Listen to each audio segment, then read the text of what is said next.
Taking these homeless guys, cleaning them up. We're just getting routing numbers and accounting numbers, going from Vegas all the way up to Reno. The plan was make a bunch of money with Nick, and I was just going to go disappear. You get the adrenaline rush of more and more and more. I can't be stopped. Cops just surround me. That's a PBL. Okay, what's a PBL? Punishable by life. Oh, Did you get in trouble when you were a kid? No, man, I was like the best kid, Boy Scout, everything. You know that thing, Matt, when they talk about like, oh, I started my crime life off when I was like stealing candy and stuff. Right. Like mine came from a Christian bookstore. Okay. So what ends up happening is my aunt, who's a divine Christian, was like, hey, do me a favor. I'm like 14. She's like, take this back to the Christian bookstore and return it for me and just get the money back. The guy knows who I am. No big deal. So I'm like, I go do it, and I go return and get her the money back and everything. And then like a couple weeks later, I noticed at Dollar General, I'm like 14, I'm out walking around with my friends. I see the same books in the Dollar General store and then is in the Christian bookstore. So I'm like, wait, these are only $1 here, but they're $30 there. So I went and bought 4 of them. Went and returned them at the Christian bookstore and got the money back. Right. And that's what she was doing too? No, I was doing it. I thought you figured out that that's what she was doing. No. She was returning a book. She's asked me to return a book for her. You're going to run down and return a book for her. And I started figuring out like, oh, I could just scheme and scam this way. Right. And how old were you? I was like 14. Okay. So now I'm like gathering up all my friends and like, we're like plotting and we're like going to like Books A Million. And we're like doing this like, we did this for like a year.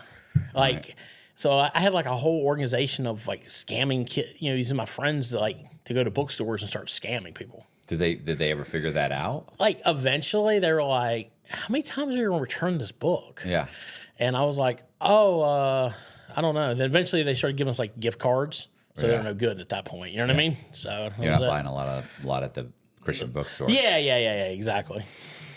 But yeah, and so I was always like trying to always think ahead, like how can I make money and and everything like that, and scheme and scam like that. And basically, I was like 16. My mom came to me and she's like, hey, look, I found a dude. I want to get married. He does not want to be a stepdaddy. I'm going to give you the house. I'm going to give you the car. Go to school. Do not fuck this up. And make sure you just go to school and everything will be fine. So I go for like the first year, right? Then I find this thing in, it's like a magazine. It means how predated this is. It's like 96, 97. Get your high school diploma from home. And it's like a correspondence place called International Correspondence School in Scranton, PA. It's like for people that are like kids that are like traveling or I know the GED. Yeah. It's but they can mail it. You can mail it off. Like you could do your classes at home and like over the phone and like take your tests and stuff like that, everything. So at the age of 16, I started doing this during my summer between the start of high school and ended up graduating with enough credits before the start of actual high school. And I turned the paperwork in and the school's like, whoa, this is supposed to take like 3 years. What are you talking about? I'm like, no, I'm done. Like, here's all my certifications. I've completed everything. Now, they're like, well, how did you do advanced algebra, all this and that? Because I didn't have the grades for that stuff. Right. And what I did was I paid somebody that knew how to do it. Right. Took the test for me. Passed all the correspondence, and that's it. They were flipping out. They're like, this can't, because there's 3 or 4 kids started signing up. They're all going to do it too. Right. They're like, well, we can't have this. Right. So they actually made a law in the county banning this correspondence school in the whole county. But by that point, I've already graduated. So I graduated. So I started working. Because my thing was, I was like, I need to go to school, man. I need to work. I need to make money. So I started working at a hotel, and I'm working at Holiday Inn doing banquet setup. And I run into this guy named Barry. He was like a just classic con man. He's working the front desk. He's like getting people's credit card numbers. He's doing scams. And he takes a liking to me, and he's like, man, let me show you a couple things. He starts showing me how to like take people's credit cards and order stuff. And the main reason he was doing it was because guess what? I'm 16. If we get busted, he gets no trouble, and the 16-year-old gets in trouble. What happens to me? Nothing. Right. So I started doing scams with him. he introduces me to warranty scams and life changes. What are warranty scams? So, like, for example, these microphones, right? Yeah. These cameras, they're very expensive, right? Yeah. Well, what I would do is most companies offer a free warranty. So what we do is we would call these companies up and say, hey, we shipped in a camera to you. And then we would do a reverse address search. We would say, how'd you ship it in? We did it by UPS. And UPS, like, okay, well, do you have a tracking number? You could provide us proof. We'll just send you a new one. Okay. Right. So I would call UPS up. And then I would sit there and this would take several steps. Call UPS up would be the first step. Then I would say, hey, I shipped in a camera to Sony. They say, oh, what date did you do it? Okay, great. Do you know who signed for it?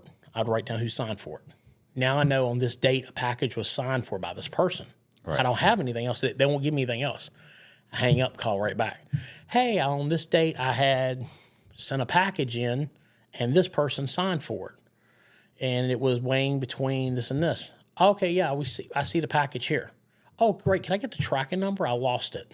Right. They give me the tracking number. Then I take the tracking number, call back again, and ask for a proof of delivery. Hey, here's the full tracking number. Can you send me the proof of delivery?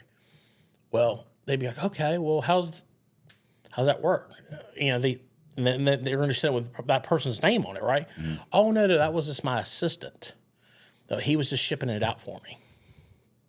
Can you put my name and my address on it? They would alternate, put my name and address on it.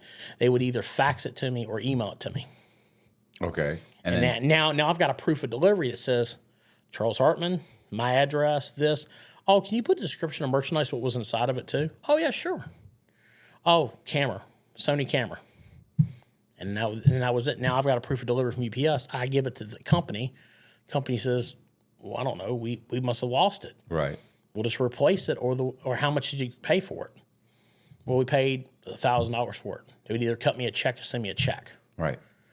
So between 16 to 21, I probably did well over $500,000 in warranty scams. Right. Did they ever just mail out another one, or what's that? Another? Did they ever? Oh yeah. A lot of times they'll mail me the product, right? You just turn it back in, or trade? No, I just go sell it. I had a network of pawn shops. Yeah. I come in and I'm like, hey, I got a $1,000 camera. Give me $500 for it. Yeah, it's not like it's stolen. It's not stolen, and it has a warranty right here. Right. Yeah, and then the problem is you can only do your name so many times, right? Yeah. So I started, finding people I can use their address, use their name. Next thing you know, and I did that for over 5 years and never got caught. Yeah, I was gonna say it's funny because that I guess that's obviously a scam. But I'm saying we'll have Jess's daughter ordered like headphones and wore them for a year and a half, and then they just got worn out, and one day they just stopped. Right. And I just packaged them up. Right.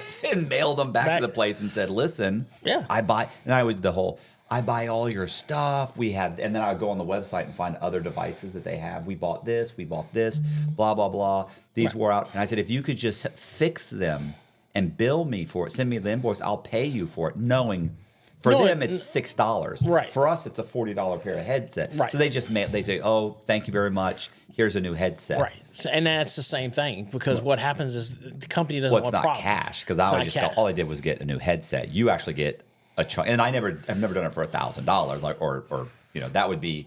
I'd rather have a check because now I got to sell the product. But even if you sold it at a discount, yeah, I mean $600 or $800, $600 or $800. And remember, at this time, how old am I? I'm 16, 17 years old. It's a lot of money. Yeah, for a kid, I'm living life. Well, until eventually, the UPS driver had too many packages to get delivered to my house. Right. And the UPS driver was strange. It's like all this electronic stuff keeps coming here over and over and over and over again. And then I was like, he asked me one day, he was like, what do you order? I said, oh, we have a wholesale business. Right. And it just something didn't sit well with him. So he turned it into their investigation department. Investigation department turned it into the police department. They start watching. Next thing you know, I'm sitting there. I'm expecting an amplifier to come. Because car stereos was like, that was the thing back then, right? Like amplifier speakers. And then they would replace them like there was nothing. You could get top dollar for it. You could either sell them to somebody you know or whoever. Man, I would sit there and all of a sudden I'm sitting there, I'm waiting for this package because I got a guy waiting to buy it because that was the only thing. As soon as I knew it was shipped, I'd start looking for buyers. Mm-hmm. Right. And man, I'm sitting there waiting. And next thing you know, like it doesn't come and it says, oh, package was held at the UPS center. You have to, we missed the thing. You have to come pick it up. It's not good. I'm stupid. Yeah, right. I'm thinking, okay, no big deal. I'll go up there and get it. And I walk in, and the moment I walked in, I seen a guy stand over in the corner, and I'm like looking at me weird. And next thing you know, I came up to the corner and just gave him my ID. And next thing you know, they're like, Charles Hartman, handcuffed me. All right. I'm like, and I'm at that time, now I'm past 18, right? So I'm like, I know I'm getting arrested. So they arrest me, they take me downtown, and they take me into a room, and it's the interrogation, the big interrogation. They're like, all right, tell us where your boss is. Tell us who the guy is. I'm like, I'm the guy. Right. Like, what are you talking about? No. Who are you working for? Like, where's all the equipment at? Who are you working for? I'm like, there is no equipment. I don't have anything. This is the first. They're like, no. We've pulled your address and we see you gotten thousands of packages delivered here and you've gotten all in your area. Who are you working for? It's like, just snitch. It's okay. I'm like, I would have snitched. I was like, I'm going to jail here. Right. Like, I got nobody to snitch on but myself. And they're like baffled. They don't know what to charge me with. They don't know to charge me with fraud. They don't know to charge me with, they finally end up charging me with attaining property on a false pretense. And I'm like, do they have a dollar amount? Because I'm assuming nothing. Just for that particular one. So Right. all they ever got me for at this point. So they basically take me in front of the magistrate. And at this moment, I've never been in trouble before. Magistrate R&Rs me, lets me go on my own bond. I'm back on the street. Detective calls me like a week later. He's like, I don't even have a lawyer. I went to the arraignment or whatever, and I was like, I guess we'll get an attorney or whatever. And my mom was like, I didn't know how serious trouble I was in. Right. Like, is that serious trouble? Like I don't even know. Like they were building a case because Right. they're like they have years of this stuff. Like they're like we're gonna so they get me back downtown, and then I go get an attorney, and I guess they're working a deal out. They don't care at this point about what I've done. They just want to know how I did it. So the deal I strike with them is show us how you did it, and you'll walk on probation. Right. So they take me into this room at the UPS center. We go to meet downtown. We drive up to the UPS center, and there's all these UPS executives sitting there. They're like, show us how you scammed us. Right. I'm like, what? I'm like, we're getting in trouble here? He's like, no, go ahead. It's fine. So I do the scam in front of them. Right. And the guy's like, oh, this is not going to work. This is not how you did it. He's got to have it. Because they thought I had like somebody working for UPS on the inside. They're like, our employees are not going to just give you information. I was like, well, they are, pal. So I just sit there and we go through the steps. I call step 1, step 2, step 3, step 4. Next thing you know, the guy's face is just like, you could just see the fast face. It's like, son of a. So now, if you ever call UPS compared to back in the day, they won't even give you no information unless you have the full tracking number. Right. So anybody ever has a package issue, you probably can blame me for that. Right. I was going to say, it's funny, my buddy Zach got caught. He was scamming, I want to say Enterprise out of cars. He was getting them to, he had just figured out how to call up, give them a number on a corporate card, and they would allow anybody to show up, give them a number, show them an ID, give them the keys to the car, and they could just drive off. And they would cost them hundreds of thousands of dollars because these guys aren't returning the cars. They're just Chop shops. And they're driving them around for a month or two till the report is stolen, and then they're just selling them and getting them chopped up. Yeah. But it's funny too because when they were trying to track him down on that, the big thing that the investigator was saying was like, who are you working with on the inside? And he's like, I'm not working with anybody on the inside. Like I can do it by phone. Like I call up and but they just didn't understand. They didn't want to believe that. Right. They don't want to believe that their big corporation is so vulnerable to something. Right. Exactly. So, I end up getting basically probation and have to go do like community service and shit. And I'm like, so I basically end up going and getting a job because I got probation, right? Yeah, you can't. So, and I'm like working at like Kroger. I'm like, this sucks. Like, what am I doing? Like, this is horrible. So I end up hooking up with a buddy of mine, and he's like, look, man, he's like, I know how to do checks. If you'll work with me, we can do checks. I'm like, I don't say, well, let's go. Right. I was like, so he starts showing me how to do check scams. And I'm like, because a lot of these, in my area up there, a lot of these Habib stores, little mom and pop little stores are no ID needed. You just walk in, on Friday night, hand them your check, and you just put a little fingerprint right there. Boom. There you go. You cash it in at the gas station, buy a 6-pack of beer, and they give you the difference, and, no big deal. Right. Well, what we would do is we would go and we would find companies that had, that were in that area, and we would go after 5 o'clock so the company's closed so they can't call and verify it. Right. And we go in these, little small stores. He would put super glue on our fingers right here. Right. Kind of throw the scent off, and we'd put them on just random names. But we would do like small amounts. $436, $396. And we would just go and we would just bang checks in 5-6 of these stores in a row every Friday and Saturday and just make money. But are you guys making the checks yourself? Yes, yeah, because he used quick books. Yep, and so he'd get the routing number, routing and account numbers, and what we would do is a lot of times we would find people that we knew that worked normal jobs. Mm-hmm. Hey, I'll give you $100 and we take a photocopy of your check. Right. Now we know what it is, and they didn't have watermarks like they do now, so it's like. It's easy. You get the logos, put it on there. Next thing you know, you print it. Plus, these little gas stations, they're not paying attention to detail like paper and certain things. Right, till they get hit a few times. Yeah. Then they start paying attention. They start paying attention, but by then, you've already moved on to the next store, and you're doing it. So I did that for like 3 years. Just like, I had good luck, man. I had good luck. My problem was I started doing drugs. Right. I started doing pills. And then I get sloppy, right?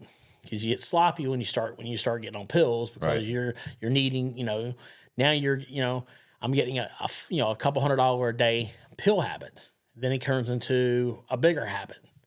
And then it turns into other drugs. And I was like, so I got to the point where we'd burned our area so bad. I was like, I have to figure something out to do.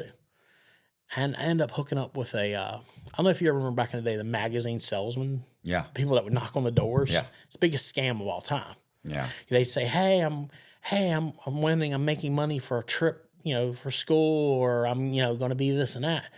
Well, I was like, and so I ended up hooking up and going with them on a job. And I was like, this is the perfect cover.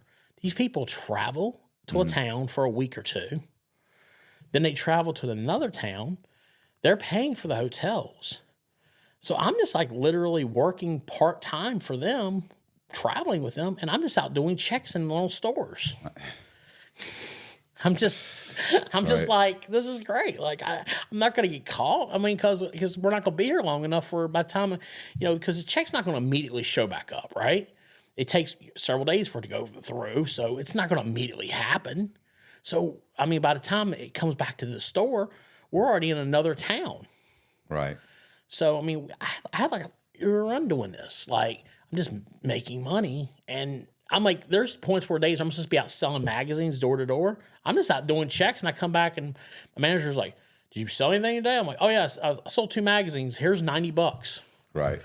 Like, I just made $1,000. I mean, like, who cared? Well, the problem was my pill habit got too big.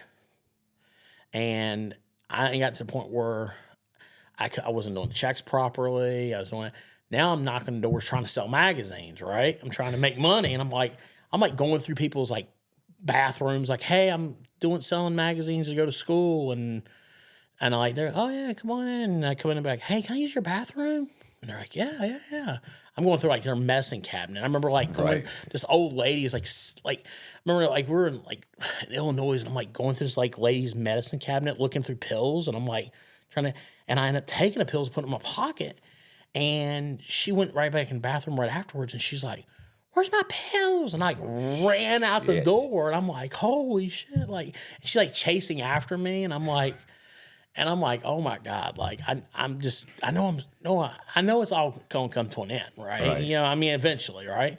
So if you sleep hot at night, you know how disruptive that can be. Whether you're having trouble falling asleep, you're waking up sweating in the middle of the night, or all of the above, that's where Ghost Bed can help. As the makers of the coolest beds in the world, Ghost Bed is your go-to for cooling mattresses, cooling pillows, and cooling bedding. From their signature Ghost Ice fabric to patented technology that adjusts to your body's temperature, every Ghost Bed mattress is designed with cooling in mind. So whether you want a plusher mattress that cushions your shoulders and hips, or a firm option with exceptional support, your Ghost Bed will keep you cool and comfortable all night long. When you purchase a Ghost Bed mattress, your comfort is guaranteed. You can try out your mattress for 101 nights, risk-free, to make sure it's the right fit for you. Plus, they offer free shipping, and most items are shipped within 24 hours. If you're not sure which Ghost Bed is right for you, check out their mattress quiz. You'll answer a few questions and get a personalized recommendation. Even better, our listeners can get 50% off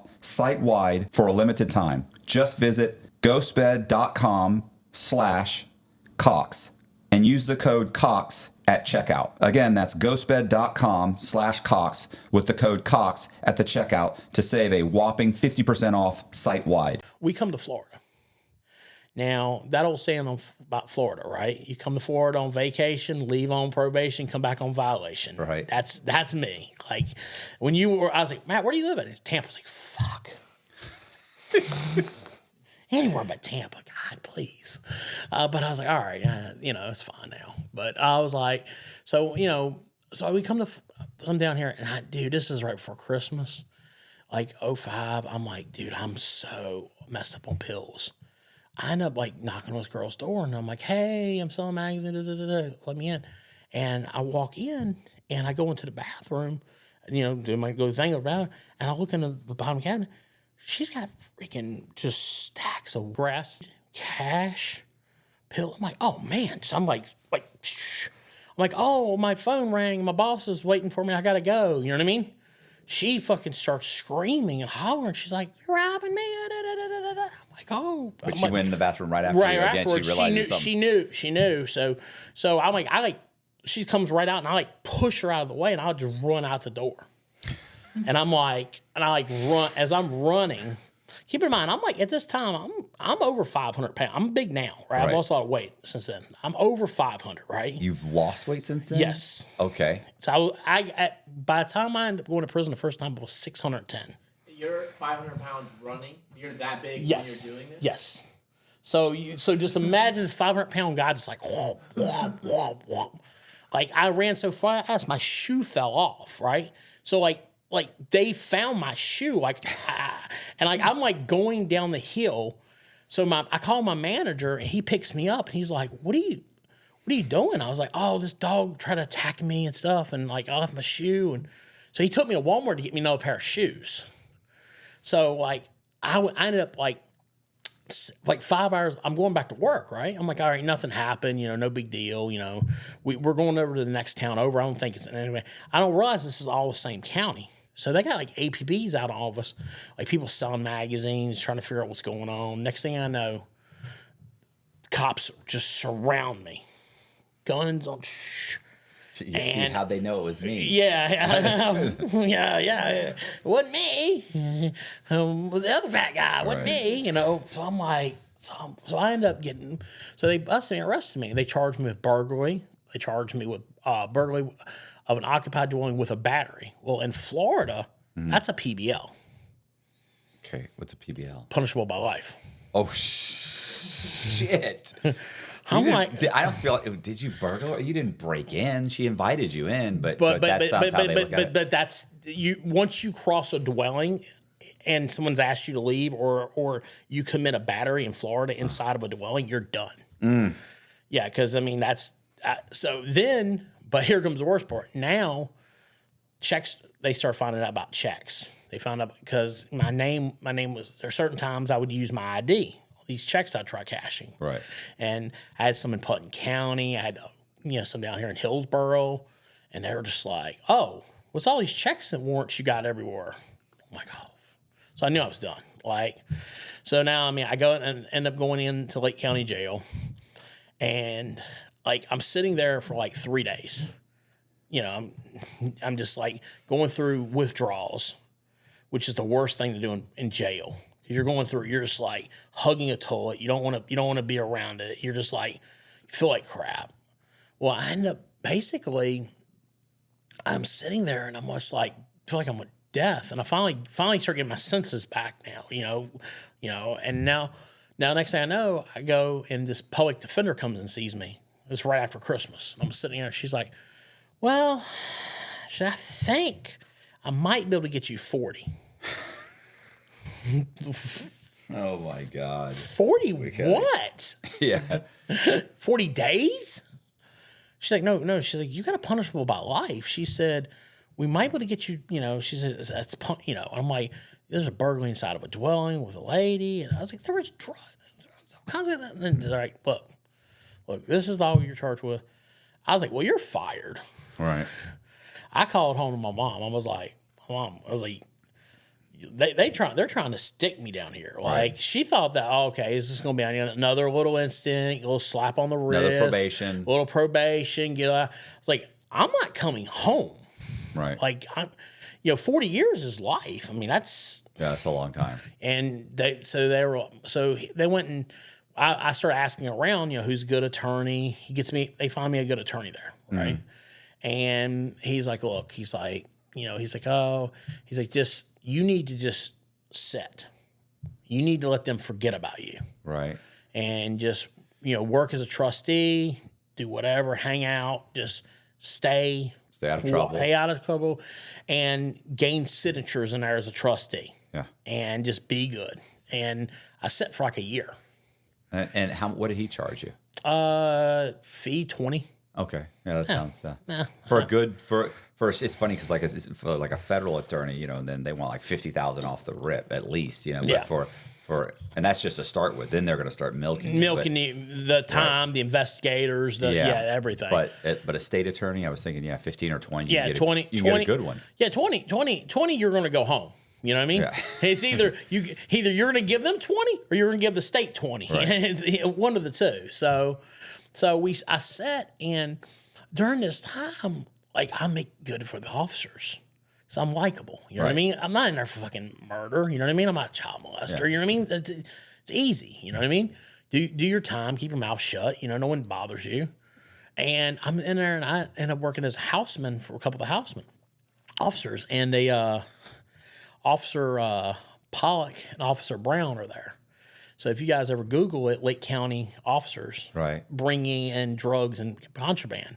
They're bringing in drugs and contraband to us. We're selling it and giving them money back. I feel like that's illegal, but I mean, it's frowned upon at least. It's frowned upon, but then the funniest part is I'm sitting there. I'm supposed to go to court for like 2 or 3 months, and they just keep getting. I keep getting my attorney to push it back. I'm like, because I'm making money while I'm in jail. I'm like, plus 2, I'm getting good time, and I'm like, and then they're even writing letters of reference for me too, and I'm like, this is gonna be great. I'm gonna, oh yeah, we'll probably get you down to probation or something. You know what I mean? But well, ends up coming out basically. That comes to me and says, look, he said the best I can get you is 3 in and a suspended sentence with 20. But you'll be home at that point you'll be home in 2 years. I'm like, well, fuck, man. I was like, whatever. You know what I mean? I mean, this is the best we're gonna get. The best we're gonna get. Yeah. I mean, damn sure better than 40. Right. So I end up signing it and going to prison. And I get to prison, and it's a whole nother world. We're not in Lake County, Florida anymore. I mean, we're walking around. I mean, I get off the bus and I'm like, holy shit, what have I got myself in? Like, it's starting to really like dawn on me. Like there's no guarantee you're going home. Right. Like you're in prison here. Like, well, you get sent to what they have a. They call it a transfer station? Yeah. So the first time I went to prison in Florida, they sent me to Orlando reception. Reception. That's what they call it, reception. And they mix you in with guys that have life sentences and guys that are doing 2 months. 2 months. So you're in open bay in like the first day you're there. Yeah, you're going through like it's cattle prodding. They're just sending you through and they're just trying to figure out where they're going to send you. And I mean, I remember like being in there like. And like the officers walking through, and the guy who was in there was a chomo, and he would be like, "Chomo and bunk 21, Chomo and bunk 21," and I'm sitting there like, "Holy shit!"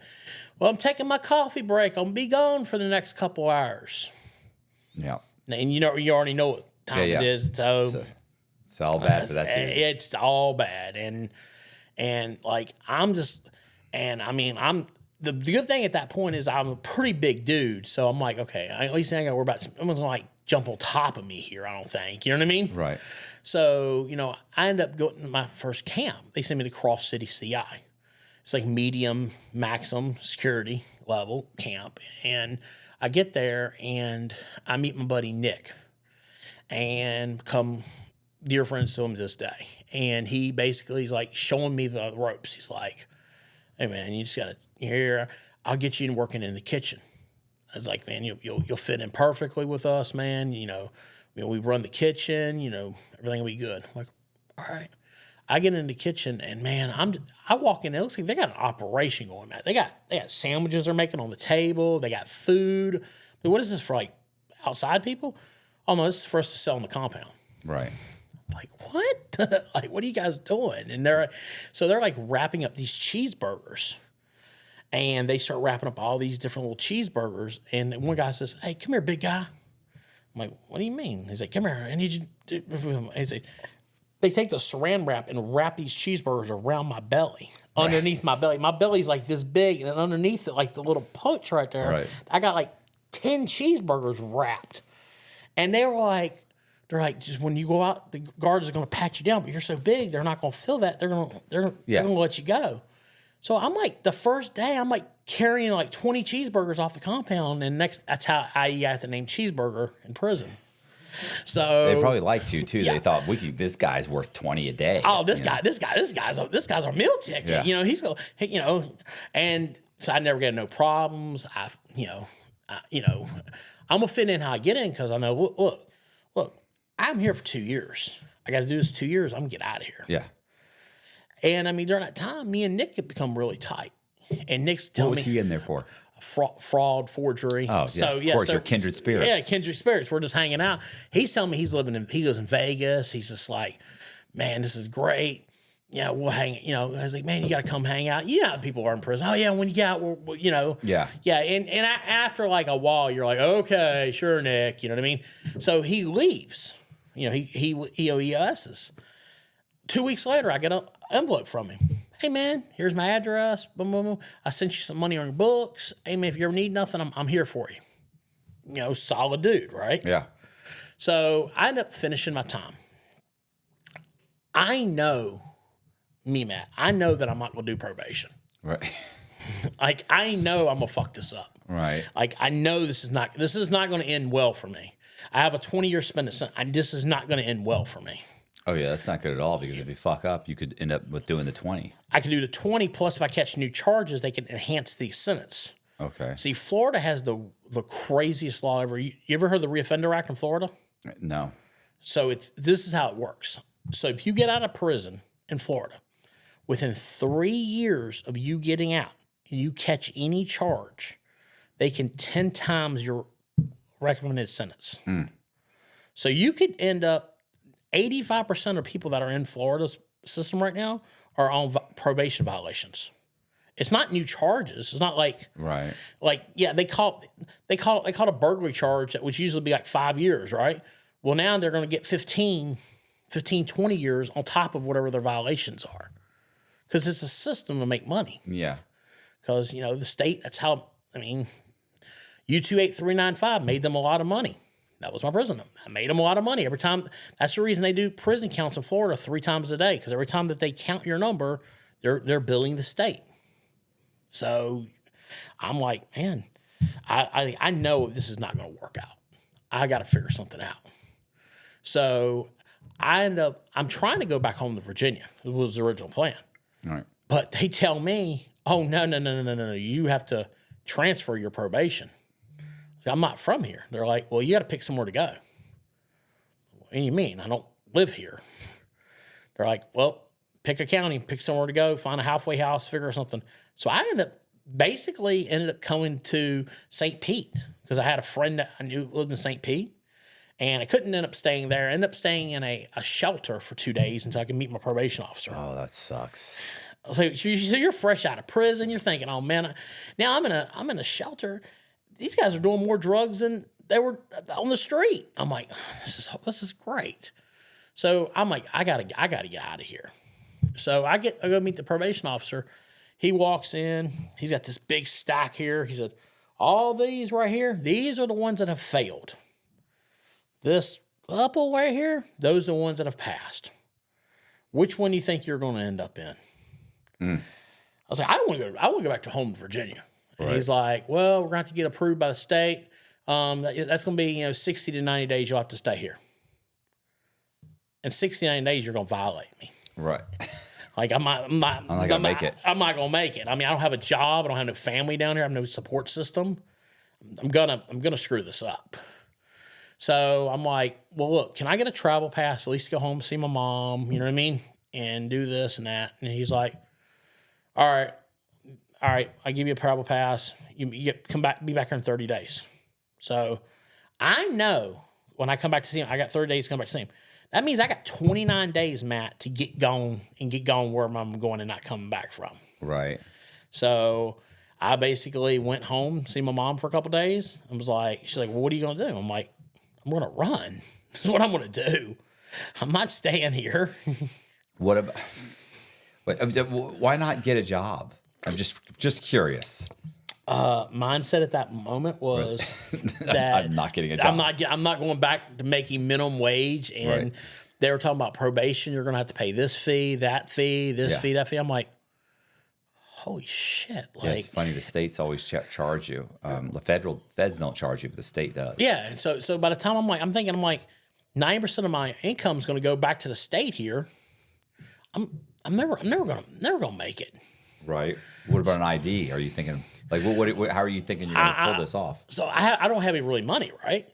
So I call my buddy Nick. I'm like, he's like, dude, come out to Vegas. He's like, I'm busting checks already.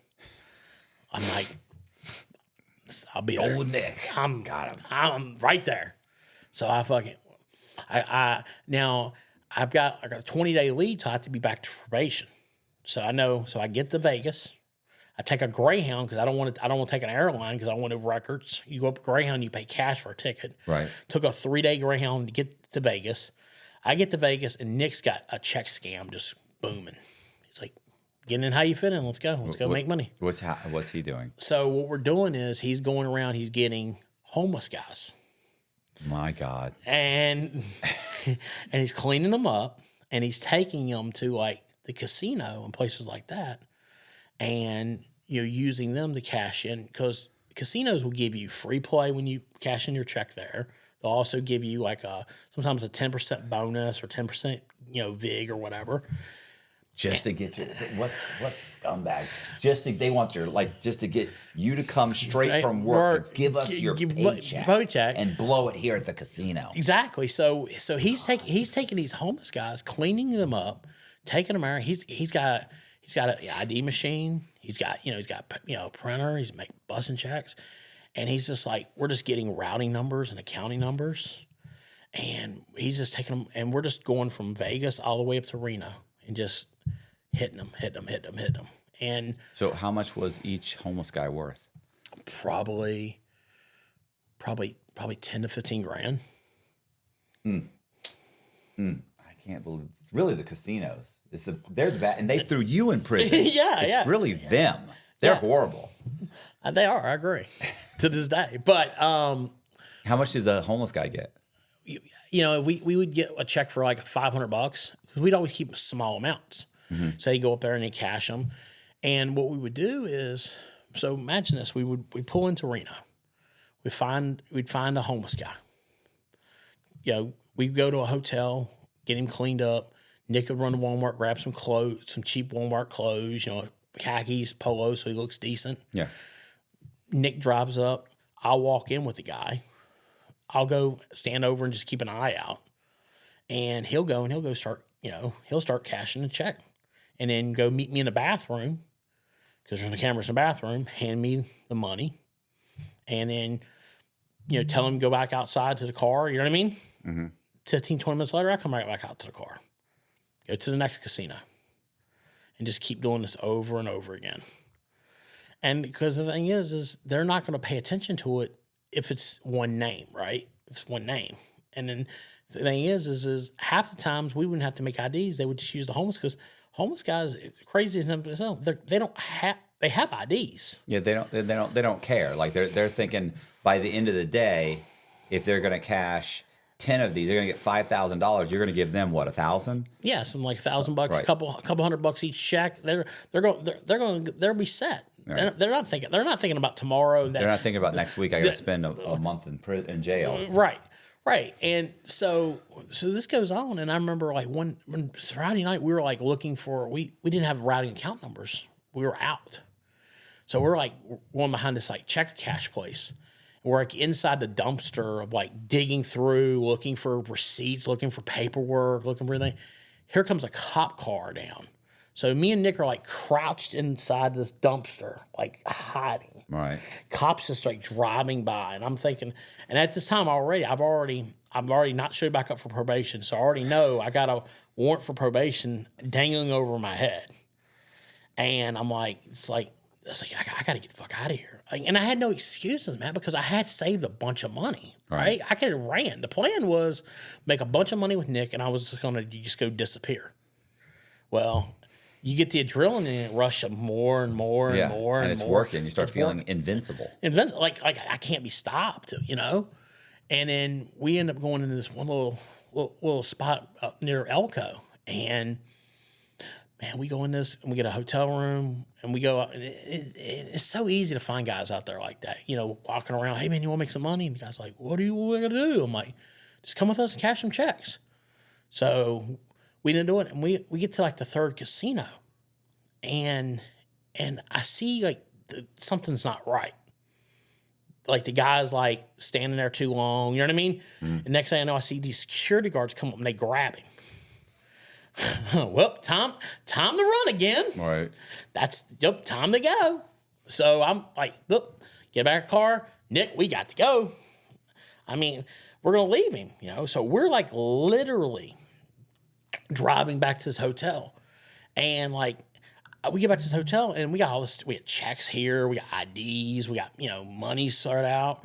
Like, we're like throwing stuff in the car. It's not going to be long until. Yeah, I was going to say, does a homeless guy know where you guys were out of? Yeah, because we take him there to clean him up. Yeah. So it's not going to be long. And here comes the troops. Yeah. And like, but the thing was, Nick would always go get them their own room. So he didn't know which room that we were in. We were just there. Right. Or sometimes he would act like oh yeah, this is our room here. You know what I mean? Yeah. And so all of a sudden we're sitting there and we just look out the window. We see these two cop cars pull up. And we're like in the window, just like looking out, and we can see the homeless guy in the back of the car. I'm like, oh God, this is not good. It's that room right there. And they go to the room that we had for him, and we're in the other room, like right there. God, I don't know that Nick's got a gun. Oh, this is getting worse. And so Nick's got a gun, and I'm like, what are you gonna do with the gun? Get into a shootout with the cops? I'm like, what are you doing?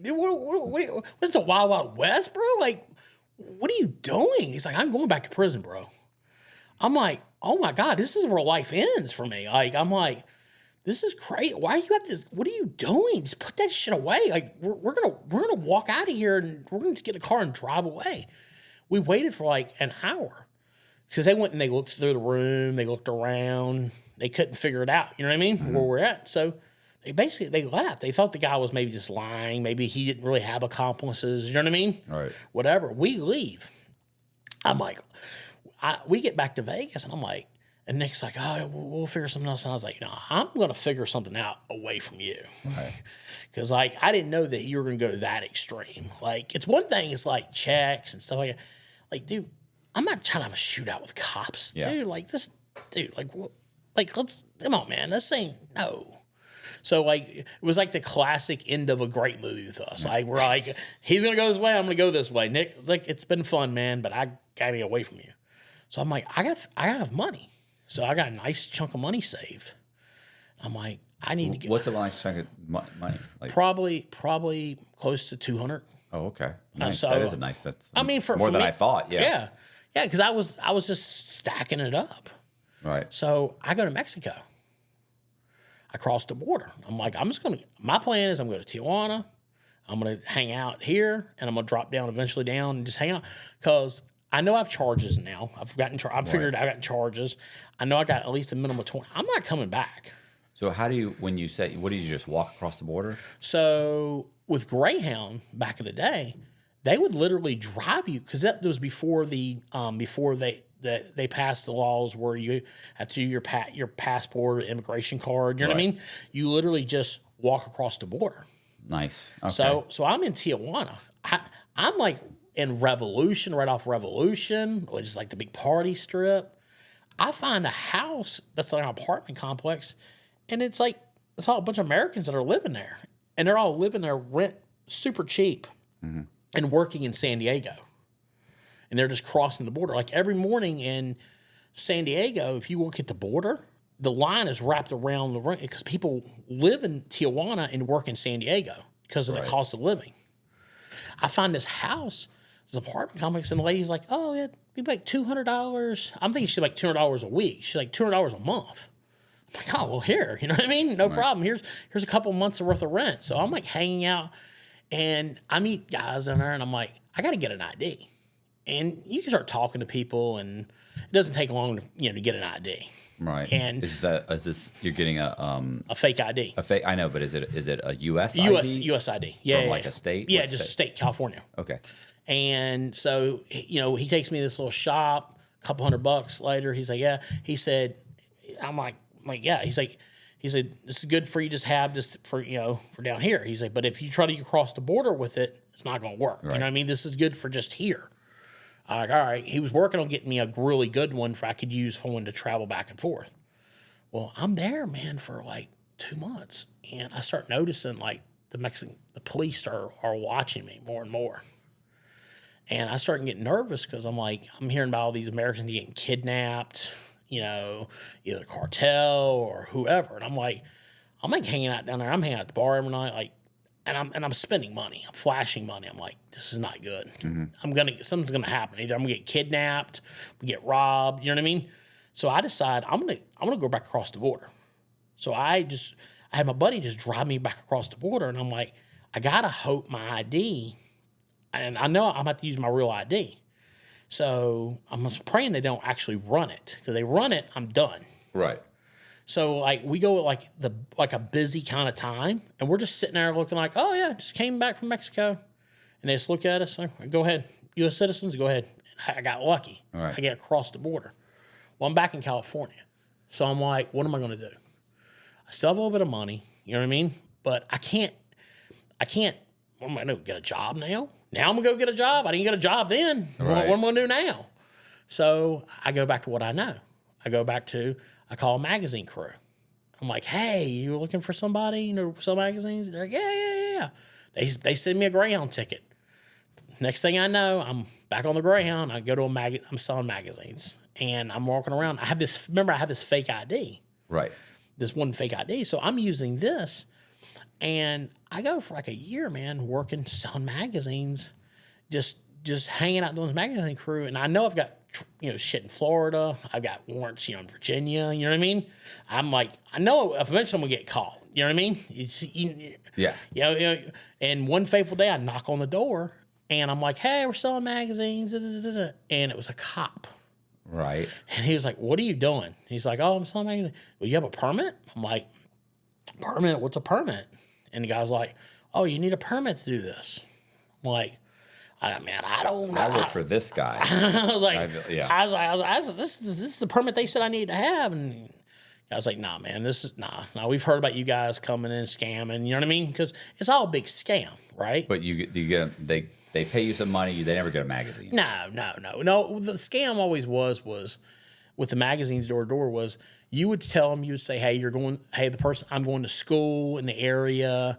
I'm working to go to win a trip somewhere, blah, blah, blah. Right. I was always a big guy, right? So I was like, yeah, I'm going to culinary school. I'm going to be a chef. I was like, you know why you can't ever trust a skinny chef, right? And they're like, why is that? Because they don't eat their own food. I eat my own food. Right. You can trust me, right? You get your magazine. And the guy was like, and then they're paying like $40 for these magazines. They're overpriced magazines, but it's like when you buy stuff from kids from fundraisers, right? It's overpriced. Well, they never give them a magazine. You're getting a cut off of the money, and these guys are making bank. Right. And they've got, 30, 40 kids working for them. And they're not going in front. They're not knocking on the doors. They don't have to do anything but kick back. Then kick back. And then the thing is, at the end of the day, all these kids, you got 20, 30 kids making, $500-$600 a day for you. It adds up very quickly. Right. I knock on the door and the cop's like, man, where's your ID? And I gave him this ID. The fake one? Yeah. I mean, I'm going to give him my real one. I never even carried my real one with me. I always left the little one at the hotel. What state are you in? Still California? No, I'm in Boise, Idaho. Oh, there's a chance he doesn't even know what a California ID looks like. Right. Well, he runs it. Does. He runs it, and he goes, and it comes back not on file. Right.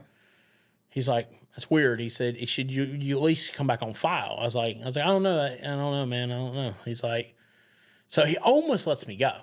Like we're at that point where he almost lets me go. All right. And he's like, something seemed right with this man. Hold on.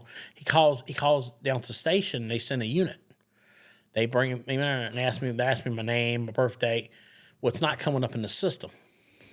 So they're like, come on, we're just gonna run your prints real quick, man. And I'm like, oh, I'm done. Mm-hmm. And so they're like, they get me in the car and they're like, last chance, tell us who you really are. I'm like, all right, Charles Hartman, in 11/9/98. They're like, oh, ding, positive 51, ding, positive 51, warrant, active warrant, transportational warrant. Oh, this is Florida, dude. Oh, they probably ain't gonna come get you. Why didn't you just tell us, man? I was like, I don't know. I was like, yeah, they're gonna come get me. Yeah, I was like, they're gonna come get me. And he's like, and so they take me to the Boise jail, and I go in front of the judge and sign the little thing, to get transferred back to Florida. They said, well, they have 30 days to come get you. If they don't get you, you'll get released. Nice. I'm like, okay. So 28 days go by. I'm like, yes, I'm getting out of here, man. I'm getting out of here. 29 days go by. I'm like counting it on the head. Right at the 30th day, they're like, Hartman, roll it up. I'm like, but if they're taking you down to be transported, right? They'll cuff you. They tell you to roll it up and roll up all the way. That means you're leaving. Right. They told me roll it up all the way. I thought maybe I'm out of here. I'm good. I'm walking down. Round the corner, see two friendly, smiling detectives from Lake County. Right, hey Charlie. And I'm like, son of a bitch. I knew I was done. So, and look, I was like, oh look, they got their job to do. They're not trying no problems. Yeah. They're like, look, man, we'll take you. We'll get you something to eat. We're gonna fly. I was like, were we driving back to Florida? I'm like, no, we're flying. I'm like, okay. I'm like, but we're going to Cleveland first.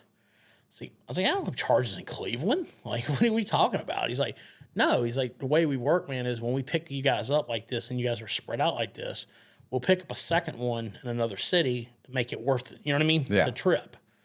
I'm like, okay. So we get to Cleveland, we fly. So we get into Boise at the airport. And man, like, you talking about walking straight onto a plane like you're a rock star? Yeah, I was straight on there. Nobody's on the plane. We're sitting there. One's here, one's behind me. They uncuffed me, and they're like, look, just don't give us no problems, man. I'm like, dude, look. They're like, oh, yeah, you're probably not going to get that much time anyway. They don't know the case. They just know it's probation violation. Yeah. Yeah, they don't know, like, I'm fitting to get murdered when I get back. And he's like, all right, cool, man. Just go to, just be cool, man. We get to Cleveland. They're being real relaxed with me. We pull into the Cleveland jail. And when I tell you, I was the only white dude there. Right. It was not a good situation. Right. And I was like, oh, this is not good. They didn't even want to leave me. Like, they were like, sorry. We'll have McDonald's in the morning for you, kid. Right. Good luck. I'm like, son of a... But no, I go in, everything's fine. It's just normal jail, right? Well, they go to release me out in the morning to come downstairs. Well, they didn't screw it up with the paperwork. They put me in the release pile to release me to the street. So I'm about ready to go to the streets of Cleveland when I'm supposed to be put in a holding cell. Right. So I'm in this like group, and they're letting us out 5 at a time. And I'm like, holy shit, I'm about ready to go. I don't know what I'm gonna do, but I was like, I can't get in trouble. They let me go. Right. Like I'm not escaping. They're telling me to leave. I'm not gonna stay here. So I'm like talking to this guy. I'm like, hey man, you live around here? He's like, yeah. It's like, hey man, if I gave you a couple $100 or something, man, could you take me I can use your phone? I could get some money wired to me and stuff and everything. He's like, I ain't supposed to be getting released right now. He's like, yeah, I got you.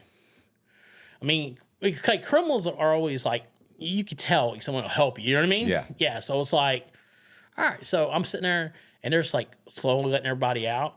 And it's down to like me and like 2 other people. And they're like, what's your name? I'm like, Hartman. I'm like, yeah, I got to go. Man, my ride's waiting for me. He's like, they're like, nah, man, you're supposed to be over there, kid. So they take me in and put me in the cell. And I'm in there with this other guy.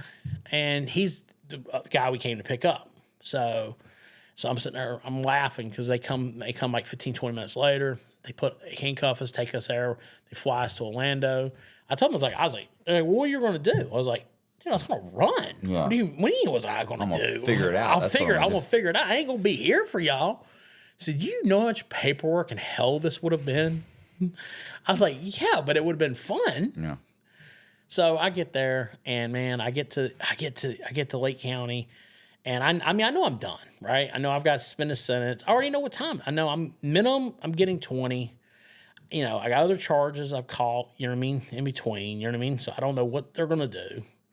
So I'm just sitting there. I'm like, well, I already had in my mind, like, this is it. You know what I mean? And my lawyer, he comes down and he's just like, just hang out, just chill. New lawyer? Or same lawyer? Same lawyer. He's like, just relax. He's like, I want to, he said, give me 10. He said, if you give me 10, I promise you will not do all that time.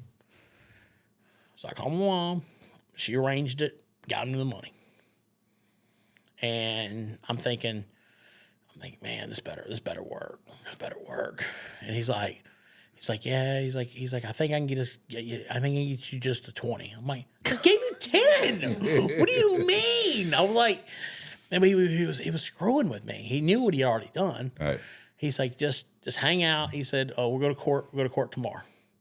So I'm going to court. I'm like, in my mind, said, I'm already, all right, I'm finna go. I know I'm going back to prison. I'm going to be at least, 20.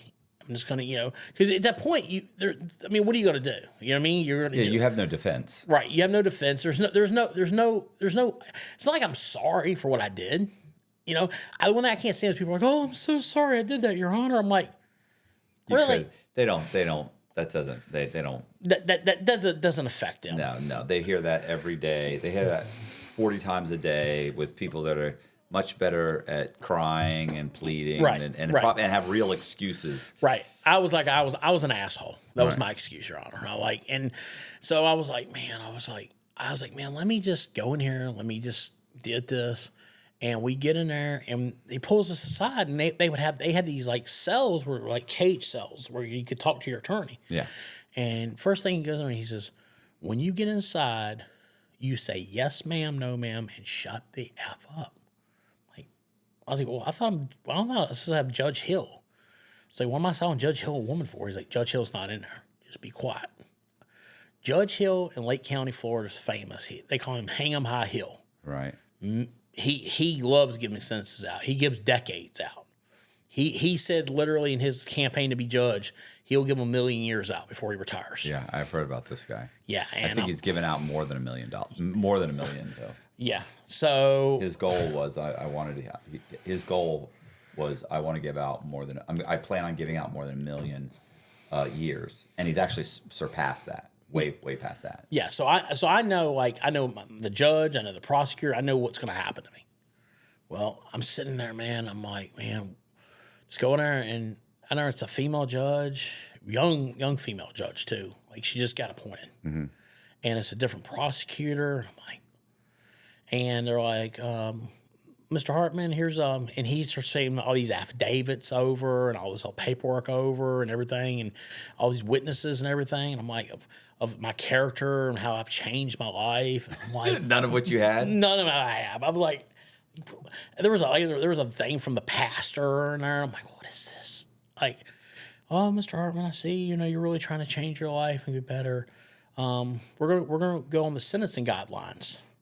And the sentencing guidelines guided out to 4 years Department of Corrections. With time served, all I had to do was go do my 4 years. It's like, wait. And that would end the probation? Because he found a loophole in the way the probation was written, so they went back and they originally sentenced me just to 4 years.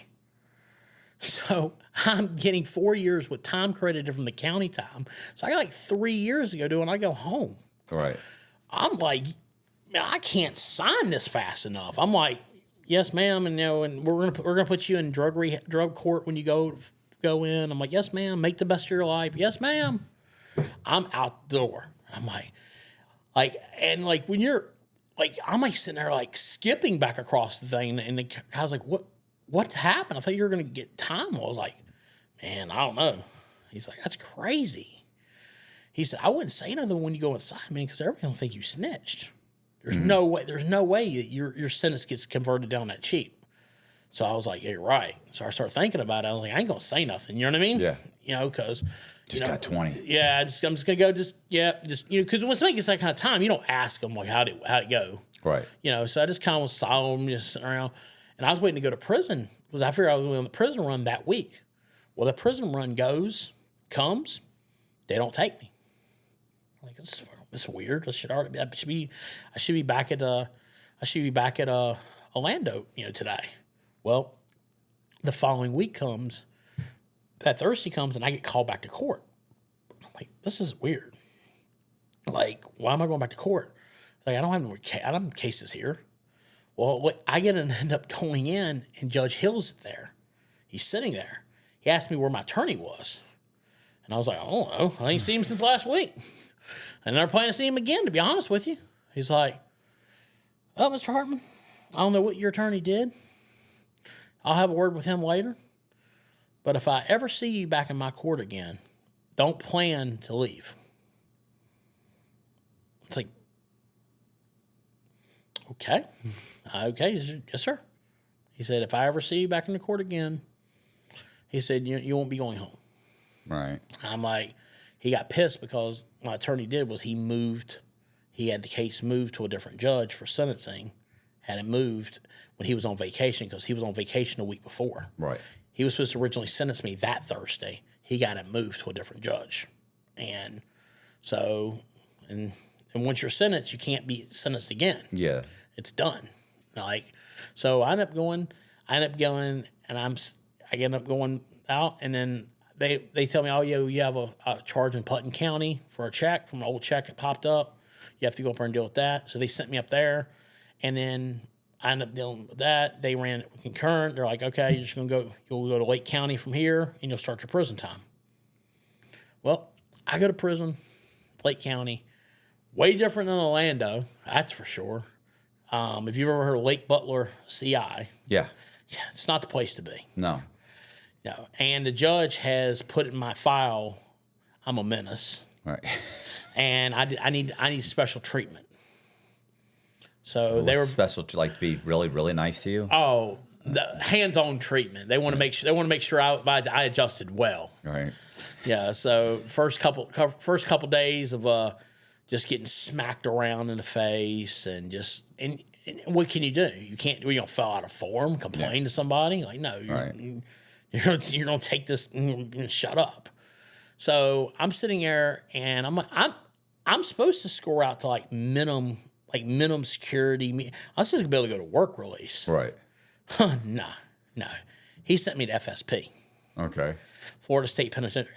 This is the same place where they have death row. Right.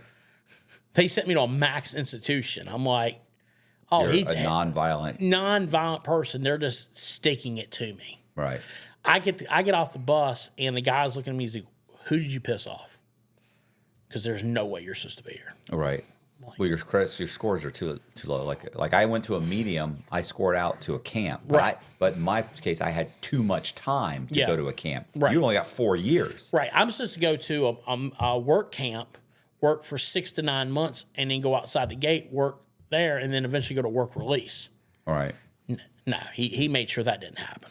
What did Zach's one of the guards or the guy, one of the guards in SIS and the Zach's case put down that he was like not a gang member, something. That he was a sovereign citizen. So they moved him to a pen because these guys file paperwork and give everybody a hard time. So if you're a sovereign citizen, you might as well be like a violent gang member. So, you're done. You're a troublemaker. So he must have said something. Yeah. Oh, he put in the paperwork. It was a complete screw job. So I go in there, and Matt, to be honest with you, when I got there, nothing really changed because I was just like, okay, now I'm thinking 3 years, I'm back out. Right. Be back to my normal shit. You know what I mean? Figure out what else I'm going to get into. Well, this time now you're going to have probation. So start all over again.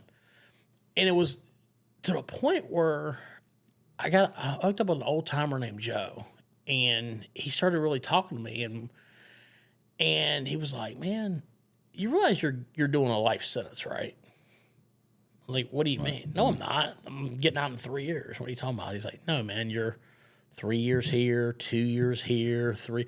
You're just doing it on the installment plan. You should just go ahead and go out and murder somebody and get it over with and come back, and then that way we can be roommates forever."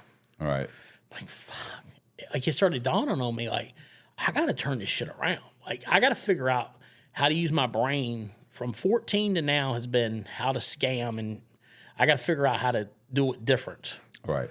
And how to scam better or how to do life better?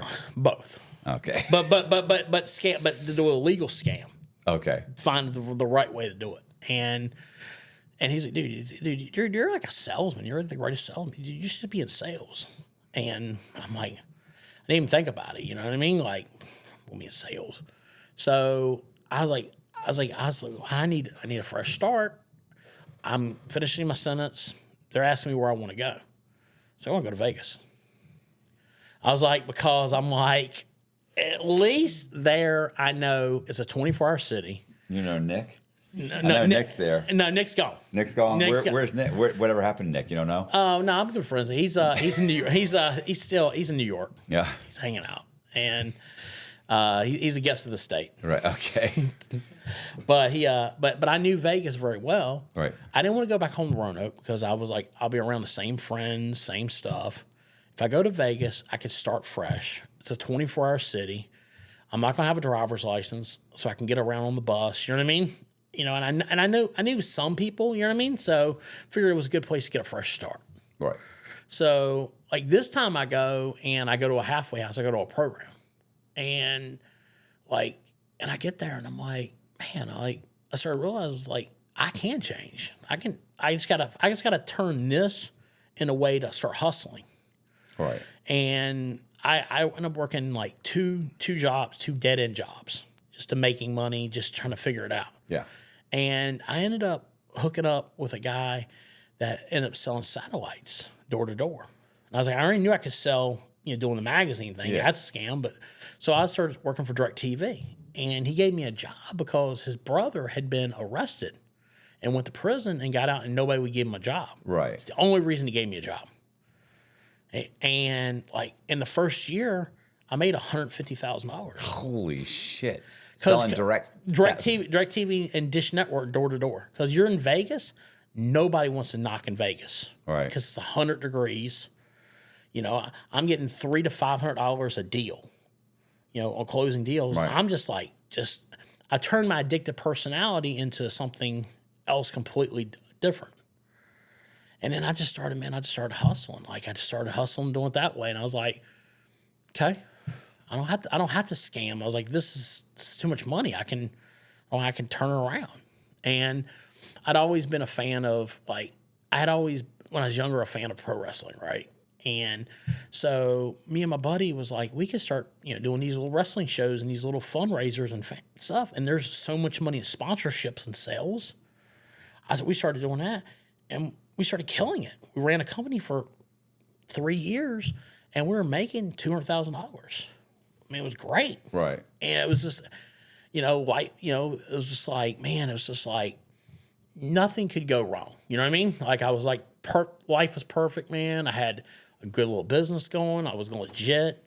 I'd gotten past the 3 years of, usually they say within 3 years, you're going to go back to prison. Mm-hmm. And I ended up meeting an amazing girl, and without her, I would be done. Like I would have went back. I would have slipped back into something. I know. Right. And, so I'm in Philly, and the crazy thing is like I take an Uber, right? And I'm like taking an Uber to go to an event, and the Uber driver cancels, and then she pops up. This girl pops up and pulls up. She says, I'm Jessica. I'm your Uber driver. I'm like, okay, great. I'm talking to her. Next time we're talking, she's dropping me out back up to the hotel, and I'm like, well, what are you doing tonight? And she's like, what do you mean? I was like, you want to go get a drink? It's like early. It's like 10 o'clock. She's like, I can't do that. I'm your Uber driver. I was like, who?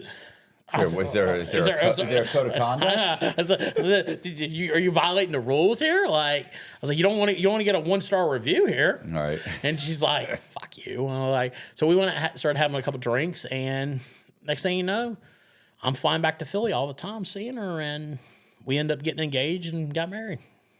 And okay. So life was good, man. She was the reason. And then even when things got tough, like when COVID came and we all lost everything, because I was doing live events, so I'm doing multiple live events. I'm done. So what's my mind think now? Let's go back to scams. Yeah. We'll go back to scams. We'll figure out a scam or something to do. She's like, fuck, you are doing that. She's like, you're not doing that. She's like, so you've gone too far. Mm-hmm. And the crazy thing is while I was in Vegas, one of the jobs I had for like a week or two, I worked for a sports betting company. And they would call and they would sell sports betting advice to different people. Like that wanted to buy, people would call in, hey, who should I bet on, the New York Knicks or the Orlando Magic tonight? When I think about that, I think about the movie Two for the Money or something. Yeah, very much so. Yes, sir. Okay. So so I was like, man, I always had fun doing that job. That was a fun job for a couple of weeks. I called around and finally found this. I found this ad of this guy, and he was like, yeah, handicapper, blah, blah, blah. And he's like, all right, cool. Let me get you in contact with the manager. And he's like, can you work virtually? I'm like, yeah, I'll start tomorrow. And he was just like, I knew nothing about sports betting. Right. Like, besides, when I was in prison, I learned about sports betting. Like in prison, people sports bet and for tunas and laundry. The ticket. The ticket man, you know what I mean? And so the guy was like, just follow the script. And I followed the script and start working. And next thing I know, I'm working like 18, 19 hours a day. Just like, I'm working all night. Like, because sports gambling, like, we had to cut my phone off because it's dinging, right? Yeah. And it's like, because, you got West Coast, and then I'm working for like some of the best handicappers in the country. So I got clients calling me all the time wanting to buy packages and services and different stuff. And now I've been there 4 years, and now I run my own thing. Run my own thing as an independent contractor now, and it's been an amazing run. And through the guy you started with, or separately? Basically, I started with him, and then kind of branched to my own. Okay. And did my own thing, and he basically just backed me completely. It was like, yeah, he's like, you've outgrown this being here, right? So you run your own thing, and this year I've made $500,000 doing sports betting advice. It's great, man. I found a way to turn my addictive personality into something that's legal to make money. And how do you get? Do you do the advertising yourself, or does he do it? Or It's a joint operation. So like one of the services we work for is they do advertising, and then they'll send clients, and then they'll get a percentage of it. It's kind of like a franchisee, right? And then I can do my own advertising I want, but I have enough clients through their funnel. I don't need to. All right. So yeah, it works good. All right. And I got a few questions that you probably have some stories about. Sure. And this is just from me going through some of your videos. Yeah. So do you want to talk about the Target stealing scam, or there's something Yeah. story behind that? Yeah. what about the? Yeah, I was gonna say we need Which one? the death certificate scam. Yeah, I have that. Death certificate? Dead people's information. Yeah. So if you want to start with Target. Yeah, Target. Yeah. So I was like 19 years old, and I went and got a job at Target, and it was supposed to be just as a little job just to make some money. You know what I mean? Yeah. And it was more just honestly to get my mom off my ass because I was doing checks and I was doing shit, and was doing the warranty stuff, and I just needed a job. So the guy walks in. The guy's like, "Hey, man, you're a pretty big size guy. You want to work in loss prevention?" I'm like, "Sure, what do I got to do?" He's like, "Oh, you just walk around, act like you're shopping, you know what I mean? And everything. And then you just basically catch people shoplifting." I'm like, "Okay, All right. it's easy." Like, so within like a couple of weeks, they are having me close the store at nighttime. Boy, that was a mistake. Yeah. So we used to we used to shop. We'd always bring our merchandise back to our office right? And we'd dump it in our office. And then they just put it back out again. They put it back out again. And I was like, wait, it's like, no one really gonna see. I'm in the one room in here that doesn't have a camera.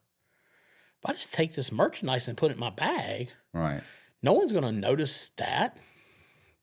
So I would literally just take the merchandise and I'd open these CDs and DVDs and just stack and have stacks of book bag of stuff, PlayStations and whatever, and just walk right out the front door. I would always take out the little tag so it wouldn't beep. Right. And then I remember I took there was like a little ceiling tile. Right. And I took the ceiling tiles and I would shove the stuff up in the ceiling tiles and I would just leave it up there. And eventually eventually what happened was they actually put in a little, I guess I'd missed one of the magnets and I went outdoors and my bag beeped. And I just kept walking and the manager seen it was like, "That's weird." I was like, "I don't know. Yeah, maybe something. I bought a drink or something earlier. I don't know." But it just made him think. It's like, why did it beep? Right. It was just that one moment. You know what I mean? So they ended up putting in a camera inside the loss prevention room. They don't trust you at all? No. That's so. Why would you? Why would you give me the keys to the city? Like, why? I was like, your own stupidity. So that Friday night, I do my normal deal, walk out the door. Saturday morning, I walk in to come to work. I walk right in. There's two cops, and then my boss, and then his boss, and all the little plastics from up in the ceilings laying on the table. And they're like, "So, what do you want to talk about?" I was like, "I don't know." So they were like, look, we're not going to press charges. Just sign this saying that you stole this stuff so we can turn this into the insurance company so we can get reimbursed. Right. That's all they care about. Yeah. They don't care about the prosecution. The prosecution more. They just want to be able to turn it in because I'd stolen so much of it was affecting their quarterly sales. Right. They're like, we gotta do. We have to account for this. We gotta account for this. You know what I mean? So, yeah. So that would basically, yeah. And that was it, man. I probably got away with thousands every week from Target for months, and just kept on banking money up. What was the? Do you have another one? The bank? Well, yeah. I was gonna say, what about the birth certificate? I'm sorry, the death certificate thing. All right, so it was stealing dead people's information. Yeah. So my buddy worked at Oakey's funeral home, and he would come in and People are dying to get in there. yeah. It's a business that never quits, right? So they literally, he would always have these people come in, and when he turns in the death certificates and everything, right, and then they get sent off, you usually have a 2 to 3 week period, right, of time where until they actually file it with the state. Well, when he would provide me all their information, because he's got all their information. He's got their wallets there, their IDs. So he's just giving me their information, and we're just like running up credit cards and things, because it's taking. Because remember, this isn't modern technology today where somebody dies and they can put it in the system and it's over, right? I mean, now back in the day, it takes days and weeks to get everything sent, right? Well, it's funny. This is funny. So when you die, right? There's actually a death benefit that pays to bury you. It's like $350, $450. So one of the things, if you pull somebody's credit that's died, this is a problem when people try and make a fake ID using a death certificate. Right. If you pull it, let's say 2 years later, you get somebody's social security number that died, and you go and you pull their credit, it'll say deceased. Right. And you're like, well, how do they know that? The way they know that is when they go to the funeral home, right, and they get their death certificate. The funeral home sends it to the Social Security Administration to get the $450 toward the burial, and that now they are notified that this person is deceased. Right. And so now when they check with Social Security, it says this is a deceased person. But that takes time. Yes. You know what I'm saying? Even when they get it, they may not release that. They have to cut a check that takes 30 days, 60 days, however long until they get it. Usually we had about a 90-day window on these guys. But you're talking about just taking their stuff, and you've got probably, like you said, months. You've got months to use those credit cards. So this credit card company doesn't know and won't know for months, if at all. If at all. And all that's going to happen is the credit cards are going to go to them. The bills are going to go to them. What would be even better is if you could pay the minimum payments for a couple of months to keep them open. Keep them open. I never thought it that way, but so that's really I should have known you years earlier. Yeah. But no, and then that's what we would do. We would do that, and then we would take it, and we would just run these cards up and charges up, and then by the time it was all said and done, I mean, now all these bills are stacked up. But what are they going to do? They're going to send them to help. This person's dead, right. So the credit card company is just going to write it off. Yeah. Well, you know what? It's funny. I actually had when I first started. I'd probably been doing it a couple of years when I was a mortgage broker. We had a guy that we lent him. It was nothing to. It was $50,000 or $75,000 for some little shithole house, right? Yeah, he was an old guy, and sure enough, 4 months later, and he had perfect credit. He was insane, but he had perfect credit. Nice. I remember he died, and we found out like, whatever, like a month or two later or something, he had died, and I thought, that's funny because I thought that's funny. He died. I wonder if you could do something with his credit, right? Right. Like, and I thought, let's pull his credit because we had pulled it, 3 or 4 months earlier. And he had a bunch of credit cards, but he had owed no money on them, like $100, $500, $200, and he had credit cards with like $20,000 limits, $30,000 limits, like huge limits.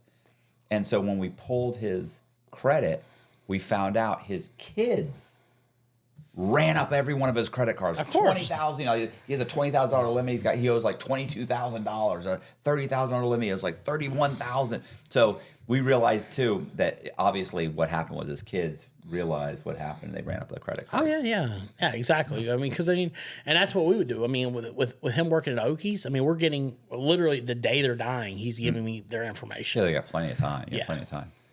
So you're getting new credit cards in their name. We were getting credit cards. We had a friend that worked in a loan office. Okay. So we're going to be getting loans. I mean, and then we're just racking up the bills. Right. And then we're sitting there like, oh, give me his, get their information and just keep racking it up and open up a checking account. I don't know why this excites me. Just talking about it gets me all excited. Yeah. Okay. So what about a rental car scam? So rental car scams, very similar to what you're talking about. Your buddy did. Yeah. We would get rental car scams, and what we would do is we would go to we didn't have this technology like he did. We would just roll up in there, and we would find the paperwork inside. And sometimes, like a lot of times they would drop the cars off, right? Right. And the paperwork being inside the cars, so we would grab the rental cars. We'd also go into the airport inside the actual. Where the luggage is, and we grabbed luggage too at the same time, just walk right out and just act like and just go up to the lot because back then people would just drop their key and they would have their keys inside the car. We would just grab the keys and we'd have the paper. Now you got the paperwork of all the information. Are the doors unlocked? Yeah. A lot of times people just leave the doors unlocked and there's all the information on how to this car is running under this car is running under that, and we would grab it and use that to grab that information. I always wonder when Jess and I have rented cars recently, and then they're like, oh, if you come after hours, just drop it in the slot, and they'll have some little, it's like a box. I always wonder, why didn't somebody just walk up with a crowbar and yank that box off and open it up? They probably have. Or does it? Or I thought, or I think, well, maybe it slides down and actually goes inside or something, but worst comes to worst of it. Most of the places that have good keys, right? All you're going to do with them keys is if we give them keys, then you get the car. What are you going to do? You're still driving around in a stolen car. You're still around a stolen car. You take it to a chop shop and get a couple grand very quickly for a car. Yeah. I wrote down. It's a long day. Porky Pig did. Yeah. Jesus. Luckily, I can edit that. Yeah, right, But I'll leave it in. I wrote down Wells Fargo scam. Is that related to the checks? Yeah, it's all checks. Okay. Yeah. You were locked up with a CO, with your CO? Yes. So remember earlier when I was telling you about the officers when I first time I went to Lake County, right? Oh, yeah. Officer Brown and Pollock. Well, I'm sitting there, and this is the craziest thing. I'm sitting there in Lake Butler. This is the second time in. I'm sitting there, and all of a sudden I look up and I see Pollock walking in. But he's not walking in brown. He's walking in blue. Right. And his face is just, he's like, why are you here? And, because I should have went through Orlando, but I went through there. Well, he ended up getting arrested after I went to prison for smuggling in contraband. Right. And he was actually in the process of going to prison. And he's like, hey, man, you got to just keep right. Don't tell them. He's like, they don't know that I'm a CO. You know what I mean? I'm like, oh, man. I'm going to give you a list for commissary. No, I'm like, man, I'm going to go tell the dude run the pod because I'm like, because I can't, if it comes out, you know what I mean? I know this dude. Right. I don't say nothing. I'm just as guilty. You know what I mean? So very, very quickly, he actually was being given a list out very quickly to people.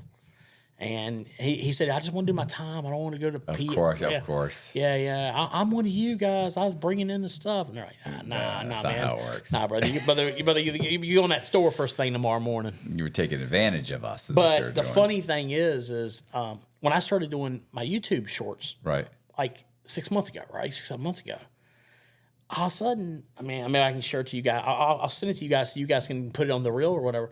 But he actually messaged me. He's out. He's like, I see you talk about me on your thing. He's like, oh, that's man. Funny. I was like, oh, man. You want to ask him if he wants to come on the show? Yeah, you should come on the show and tell. Yeah, for sure. I definitely will. Yeah. I was gonna say, it's funny too because every once in a while somebody from Coleman that was locked up will reach out to me and be like, hey man, I was locked up. I was in C4. Remember we used to hang out here, and it's like, and you don't. Yeah, I don't remember a lot of people. I don't remember names because everybody uses a fake name, right? And so I don't remember T-Dog because I've met 50 T-Dogs or what are they oh god, what's the big one that they Yeah, of course you have short dogs, you have T-Dogs, you have big guy. I was gonna say big what's country. Yeah. Oh yeah, they've got so many names that they just reuse over and over again. It's funny. Boziak mentioned the other day some guy they used to call can't get right. Yeah. Can't get right. What's going on? Because he just no matter what he did, he just couldn't do anything right. Chainsaw. Yeah, I tried to push chainsaw. The guys were like, well, what do they call you? They call me chainsaw, and they'd be like, nah, bro. They don't call you chainsaw. Yeah. I never got called anything but Cox. So I tried to push chainsaw, but no, it was just Cox. Probably the worst I think I ever felt was this first time I went to prison. Because, when you get there, when you go to Orlando, you get your first roommate, right? Right. You're Celly. celly, right?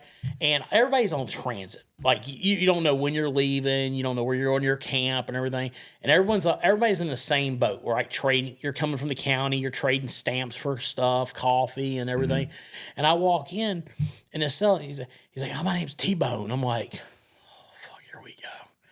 And you're locked in a cell with this guy for 12, 13 hours a day.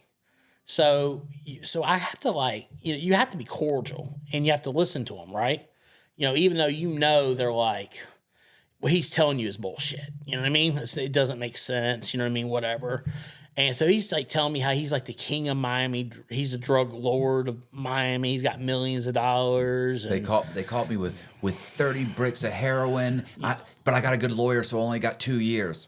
Yeah. So really? so he's telling me about, hey, he's the kingpin of Miami. He's got a helicopter and he flies privately to the Lakers games. Right. But he's missing 4 teeth. Yes, and the fact that he's got no commissary money. He's waiting for his money to come on, and I'm just sitting there like, but his stories are so entertaining. I'm like, okay, man, I've got free TV in here, so go ahead, kill me with the thing. And I'm just sitting there letting him tell these stories. Well, my money hits. Mm-hmm. Well, because I brought money from the county, so my money comes on. So I go get coffee and I'm get slides and everything. I'm like, man, this dude ain't got no slides. He ain't got no no deodorant. No. But here, man, here's the deodorant. Here's some slides. Here's a shampoo. You know what I mean? Go take a shower. You know what I mean? Don't use that State Bar soap they gave you. Use this to go. I gotta be trapped in there with you. At least be clean and you're good. And he's like, hey man, can I get some coffee? So, yeah, my money's on the way soon. I'm like, stop. That's okay. Just keep telling me them stories and keep my time rolling here, so I'm good. And we're in there, and he's telling me about he was driving down the road with his brother, and he was losing street cred with his crew. So him and his brother pulled up on a car, one of them car carriers that have like these expensive cars, and he like jumped from the truck onto the thing and like laid the thing out and like all right on Miami, right on the highway, and I'm just like, this is insane. Like, yeah, this isn't what is the Fast and the Furious? Right? Well, no, there's I don't know if you ever seen them in prison. There's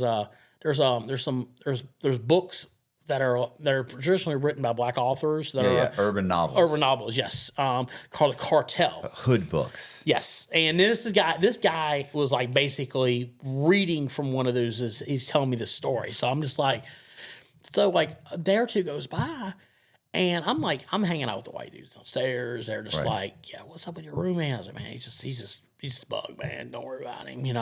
I'm stuck with him. You know what I mean? I haven't heard that term in a while. A bug. They call like guys that are nuts. They call them a bug. Yeah. And all of a sudden, here comes the next group of people in, and I guess a couple dudes from his county jail recognizes him, and he basically said, and they're like, "Oh, what's up, man?" Da, da, da, da, da. He's like, "Oh, what's up, man?" Da, da, da. And then I find out it's been snitching for the past 2 months. Right. And now they all know he's a snitch from the county, and they're like, so they come to my table where I'm at, I'm playing cards, and they're like, yo, man, we're finna go up there and tighten him up, man. He told on a bunch of people from at home. I'm like, what? I was like, oh, I thought he was a big drug dealer. I'm like playing along. I thought he was the man. Nah, man. I was like, he's like, we're gonna take anything that's in that room. I'm like, well, the shit in the bottom bunk but that's my shit. Right. I'm gonna go lock that right now. Yeah. Anything else you want to go in, y'all handle y'all's business. So I go in there and I lock my lock. I said, hey man, if I was you, I would get on your feet, man. You got some visitors coming. Yeah. And I walked back downstairs, and all of a sudden you heard the sneakers, the squeaking on the concrete. Yeah. So, remix album, 2.0, and it's like, oh my God. I come back upstairs and he's swole up and all. And they took all the stuff that I gave him, and they even took his own the state shoes and everything. He's just laying there. I was like, "Dad, what happened?" He's like, "Man, I got tell you the truth, man. I was kind of making up a few of them stories, man." No. I'm like, "Oh man, for real?" He said, "Yeah, man. I done a lot of bad things, man." I was like, "Oh my god!" Like, I say, "Welcome to prison. It's like the army. Be whatever you want to be." Yeah. And that was just like. Some of the characters you meet in prison are just amazing. Yeah, they're great. It's the commissary thing. It's funny. We had a guy that he kept, you fill out your commissary list. Yeah. And so he would say, "Yo, bro, can you get me some such and such? Well, my money's gonna hit. It's not gonna hit till tomorrow, so I'm gonna miss Yeah. So guys would mark stuff down for him. Right. And then the commissary would come and he'd get it, and then he would say, "Hey, I got you on this commissary. What do I need? You got me this. I owe you a coffee and a creamer, and I also owe you this. Yeah. I'm gonna get you some M&Ms too. I'm gonna get you some." And he add some extra. "Oh, no, you don't have to do that. No, it's cool. Yeah. And then he of course he's gonna be generous because he knows he puts it in the commissary with everybody else. All right. The bags show up because this is in the county. Right. So they wheel in all the bags. They call out your name. Right. You get your bag. And he would stand there the whole time like this. And then he'd be like, he'd go up and say what his name is. And they'd be like, "Yeah, we got nothing for you." You go, oh. And then he'd go straight to the phone, pick up the phone, right. And then he'd come and be like, "Man, you guys, I'm so sorry, bro. I they didn't send the money. The guy said he didn't send it yet. He's gonna send it today. Oh man, I'm so sorry. No problem." And then the next week would come by. Right. And he would come out, "Hey man, I got you this time. I'm gonna get you this." So this happened literally happened actually I think somebody did send him money one time. So he got like weeks and weeks because he did it again. Right. And I remember he said towards the end, he's like, "Yo, Cox, what do I owe you? I'm gonna get you that bag of coffee and this." I'm like, right. I said, "Hey," and he goes, "Can I get you? What else can I get you?" I go, "Get me 4 peanut M&Ms." "Oh, okay." And he goes, I said, "You know what?" I say, "Go ahead and get me some an extra bag of coffee." "Oh, okay. Can you get me a?" He's like, "Man, that's a lot." I said, "What does it matter, bro?" I said, "You're not getting any commissary." Nice. And everybody just bursts out laughing. Right. "Oh man, fuck you, bro." But sure enough, 2 hours later, he was, "Where's my stuff? I don't." Yeah. What happened? Yeah, which is fine. You don't have any money. You're barely getting any money in. It's fine. I mean, that's the thing about prison. Like I had a lot of friends, man.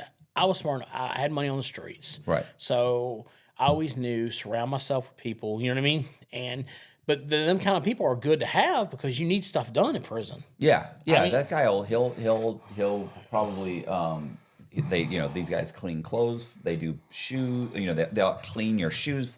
They'll hold your cell phone for you. Yeah, make your bunk bed. Well, we didn't have any cell phones at that time. So the federal prisons are full of cell phones now. Right. But back then, I was there before COVID. Gotcha. Like after COVID, everybody I talked to, like since we've been calling and you heard the ringing, yeah that was somebody from federal prison called twice. Nice. It says federal prison on it. Nice. But, like I would,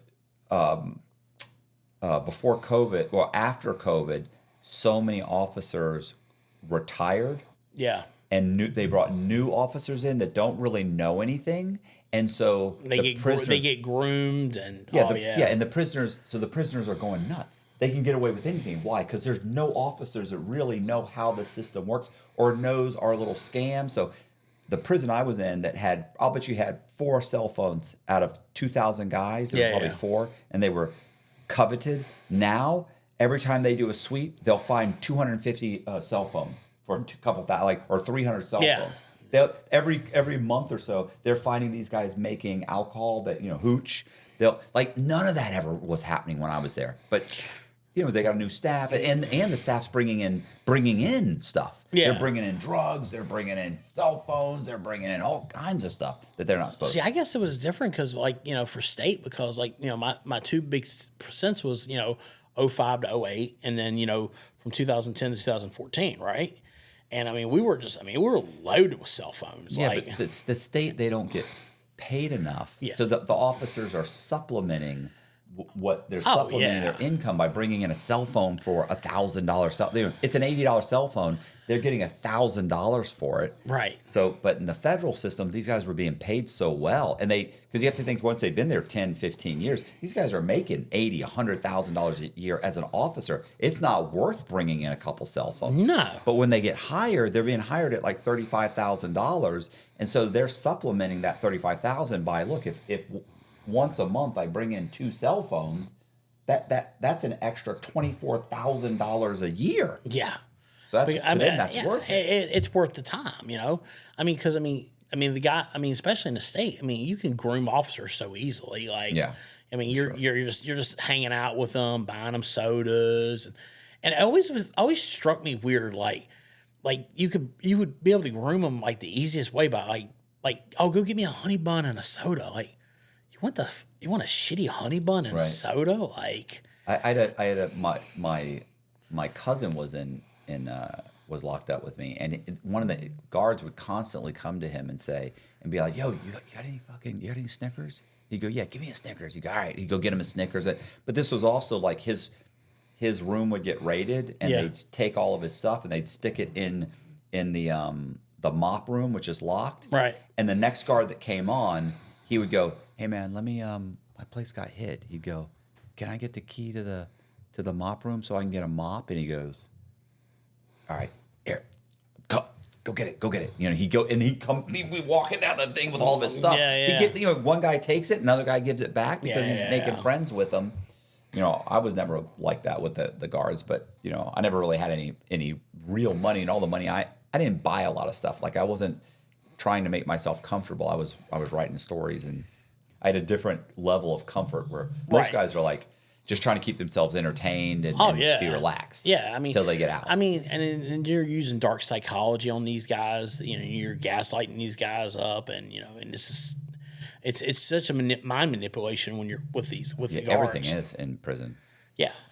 I mean, that's the reason I think prison is the greatest education you could give a person in sales and marketing, because you drop somebody in prison and you're like, live with this person, different race, different background, different everything, and survive. Yeah.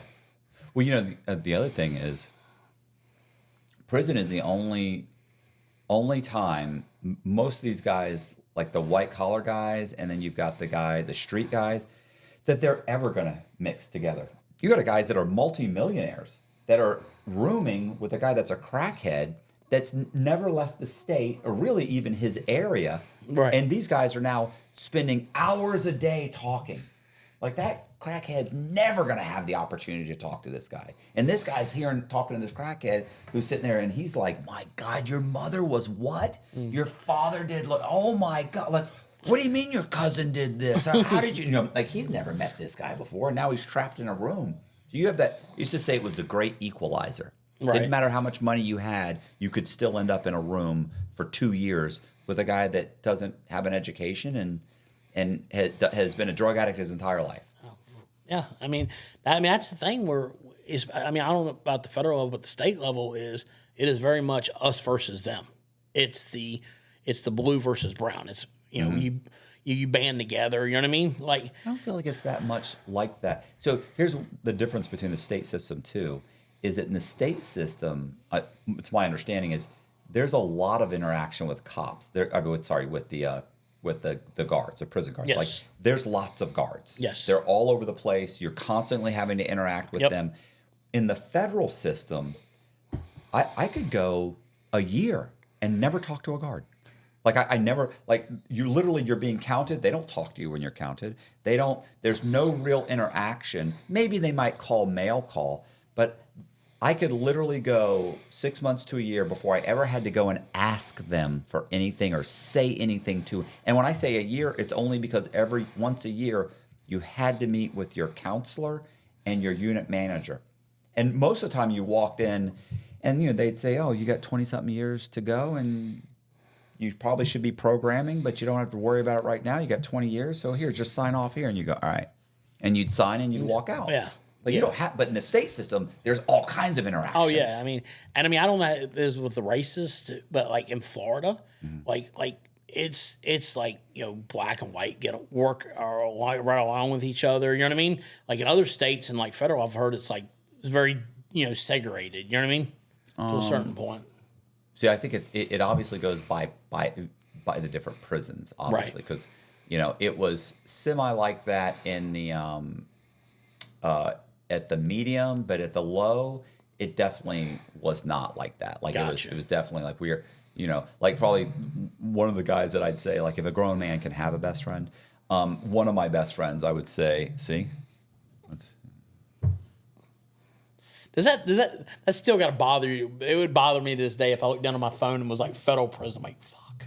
And this guy keeps calling. I mean, I know who it is. Well, it's one of 2 or 3 guys. I would say that a lot, like, for instance, one of the guys that I met that I talked to this day that actually we were interviewed today. He was one of those 3 guys that we were all here together. Yeah. Is a guy named Zach that I met in the medium in federal prison. Black guy. Yeah. You know what I'm saying? We hang out, we text all the time. There's not that divide, and especially when you go down to the low, and I'm sure there's even less when you get to the camp. And a lot of people are just pretending. Yeah. It's almost like they're pretending that they're in a gang. Oh, yeah. That's the thing. Like on the state level, you got the white gangs, and they're like, oh, but then most of the gang bangers are those are the same guys that have punk girlfriends, and then that are just like hanging out with each other, and they're like, oh yeah, can't be around them guys, and as soon as the cell shuts, it's like, oh. You know what's so funny about that is that this is the South. There's very little racial tension in the South prison systems, but if you go to California? Oh, yeah, no, it's a whole nother world. Oh, my God. Or you go to New York? Yeah. Or it's like, okay, well, there's supposed to be, kind of racial harmony in these states. And these guys are like, you can't take a pencil from a black guy. You're not supposed to be talking to him. You can't deal with them. You can't play cards with them. You can or your own guys will beat the crap out of you. Like, it's not like that down here that I know of. Maybe in the pens. No, it's not even that way. It's no. You got the ones who says they're white power and them guys, but then it's like oh, then you see them secretly making deals with people, and it's not that way. Mostly, I feel like it's a front, and it's really more for protection. Like you feel more protected. Well, yeah, because it's a numbers thing. You feel like you're protected because you have all these people here and that. I mean, I remember the worst thing I think ever happened to me where I realized is like I think it was towards my second stint, and I was in there, and I had got a razor blade, and I was using it to chop up food, little sausages to make goulashes. I got it in my locker, right? Well, this guy comes to me, he's like, "Hey man, can I borrow a tuna?" I'm like, "Yeah, same thing you're talking about. Hey, I'll get you tomorrow. Yeah, no problem, man. Hey, can I borrow cheese? No, my money's coming." Because it's not like in Florida state, like your money can come on any day. It's not like a certain day. I mean, it just refreshes. It's $75 every Monday. It refreshes, right? But on Saturday your money can come on. You can have $75. So he's like, "Yeah." I was like, fine. After about the 3rd time, I was like, "Look, man, I can't keep letting you borrow stuff, man." He's like, "Oh man, I got you for real. I was like, "All right, man." And my buddy was like, my buddy Cali boy was like, "Look, man, you better have his shit tomorrow, for real." I was like, "Yeah, I got it tomorrow. I just talked to my mom. The money will be there." So he goes and borrows the stuff out of my locker, right? And I was sitting there at the table playing cards, and next thing I know, it's locked down. We're sitting there, and I'm laying in bed. I'm sitting there relaxing. Next thing you know, here comes cops in my bunk. Get up. He didn't want to drop the kite that I was going to escape, and I had a knife. So he wants you to have to go away, so he don't have to pay the debt. Mm-hmm. And then so they're like digging through my locker, and this female's like digging through my locker, and she pokes herself with the razor. Oh no! So and her fingers are like just bleeding down. I'm like, oh fuck, this ain't good. And they grab me up, and they're taking me, and they got me handcuffed, and I'm walking. And medical was straight ahead, because whenever you go to confinement in Florida, you automatically go to a medical just to make sure going to be okay in confinement. Like you have any medical issues, you need a board bunk, whatever. Well, they take me the opposite path, and I'm going around the building where there's no. It's a blind spot where there's no cameras. Not good. Not good at all. Next thing I know, feet get kicked out underneath me. I go straight to the ground. They're dropping. I mean, luckily enough, I was cuffed. They probably would have done more damage if I hadn't been cuffed. Right. But I was cuffed. I was so tight. And I dropped down, and they're like just dropping elbows on me, and they're like taking their mace and like trying to shove it in my mouth and like shoot me. And I'm just I got mace, and I'm just getting elbowed, and I'm like, and I'm not screaming because I'm not going to sell for it. Like the one thing is I knew if I don't sell for it, the more I react, the more they're going to react. So I just get mace and get the shit kicked out of me. And they take me to the shower cell, and they have me uncuff and shower me, and I'm getting showered down and everything, and I'm not saying anything. Right. I'm not saying anything, and I'm like and then I'm like bleeding from the side of my face and everything. And I'm just like, they take me to the cell and they put me in a 1-man cell. I mean, well, it's a 2-bunk cell, but I'm empty. Yeah. I'm like, and next thing I know, I'm just sitting there, and like 10 minutes later, the sergeant comes up to the door. I'm like, the trick they would do is they would get you back there. Now they got you back there. You're kicking the door, or you're doing something. Now they're gonna spray you again, or they'll starve you to death. What they'll do is they'll say, "Oh, refusing to eat." Like, no, I'm not. Because they walk by the cell and they got a hand feed you your tray. And, oh, refusal to eat. Like, and they would open your flap and they shut your flap. Right. And they would take 2 or 3 days and they wouldn't even feed you. And then eventually they would, the nurse come, oh, you want to eat? What are you going to make? Oh, the officer's not feeding me? Right. That's going to go over well. So, so the sergeant comes to me and he knows me. He's like, Hartman, what's up, man? I was like, look, I had the thing. I was like, dude. And he's like, yeah. He's like, this ain't. He said, this don't fair. I said, sergeant's like, look, man, just feed me, man. Don't gas me. I ain't saying a word. Mm-hmm. He said, all right. 2 or 3 hours later, I get a roommate. They move somebody into my thing. So that way, I know since they put somebody in there, they're not going to gas me every day. Right. So now I'm in there with them, and like I end up getting 60 days for a weapon charge or whatever. And the whole time I'm on the compound, I'm like, my buddy sends me a note back there. He's like, the guy I checked into, he's downstairs. He's in fear of his life now. So, but the problem now is I have a weapon charge, and he put the fear of life. He checked in under me, so they can't put us both back out on the compound. Right. So they transfer me, and I end up getting transferred. I end up getting transferred to Taylor CI. Oh, he could have just checked in. Yeah. He didn't have to drop the note. He could have just checked in. Yeah, but he thought the first time when he dropped the note, I would just go away and nobody would say anything. No one would say anything. Together. Yeah, and then but that's how it is, man. People in prison will literally sell their soul for a noodle. Yeah, it's the craziest thing I've ever seen. What about catfish in prison? Oh yeah, so catfishing in prison. So my buddy Nick, good old Nick, man, he had the catfishing game down. Right. So you would sit there and you would do this. These crazy women will write dudes that are locked up. They're in love with it. It's such a control thing, right? It goes back to dark psychology, where you're controlling them, but they think they're controlling you. Right. And he's like writing these guys. He's even writing dudes. Right. And I remember one time, he's writing, the dude wanted to come visit him, and Nick's like, no, bro, you can't come visit me because I'll get in trouble here. They'll beat me up here. If they find out that we're an item, we're in love. And he's just like getting them to send money to him. And yeah. And I mean, he literally catfished this one girl. I mean, she was literally working at Walmart. He's not making a ton of money, right? So she's like sending him her whole paycheck every week, and it's like amazing. It's like it was just like you would sit there and watch these guys. A girl's name in prison, like a pen pal, is worth gold. Right.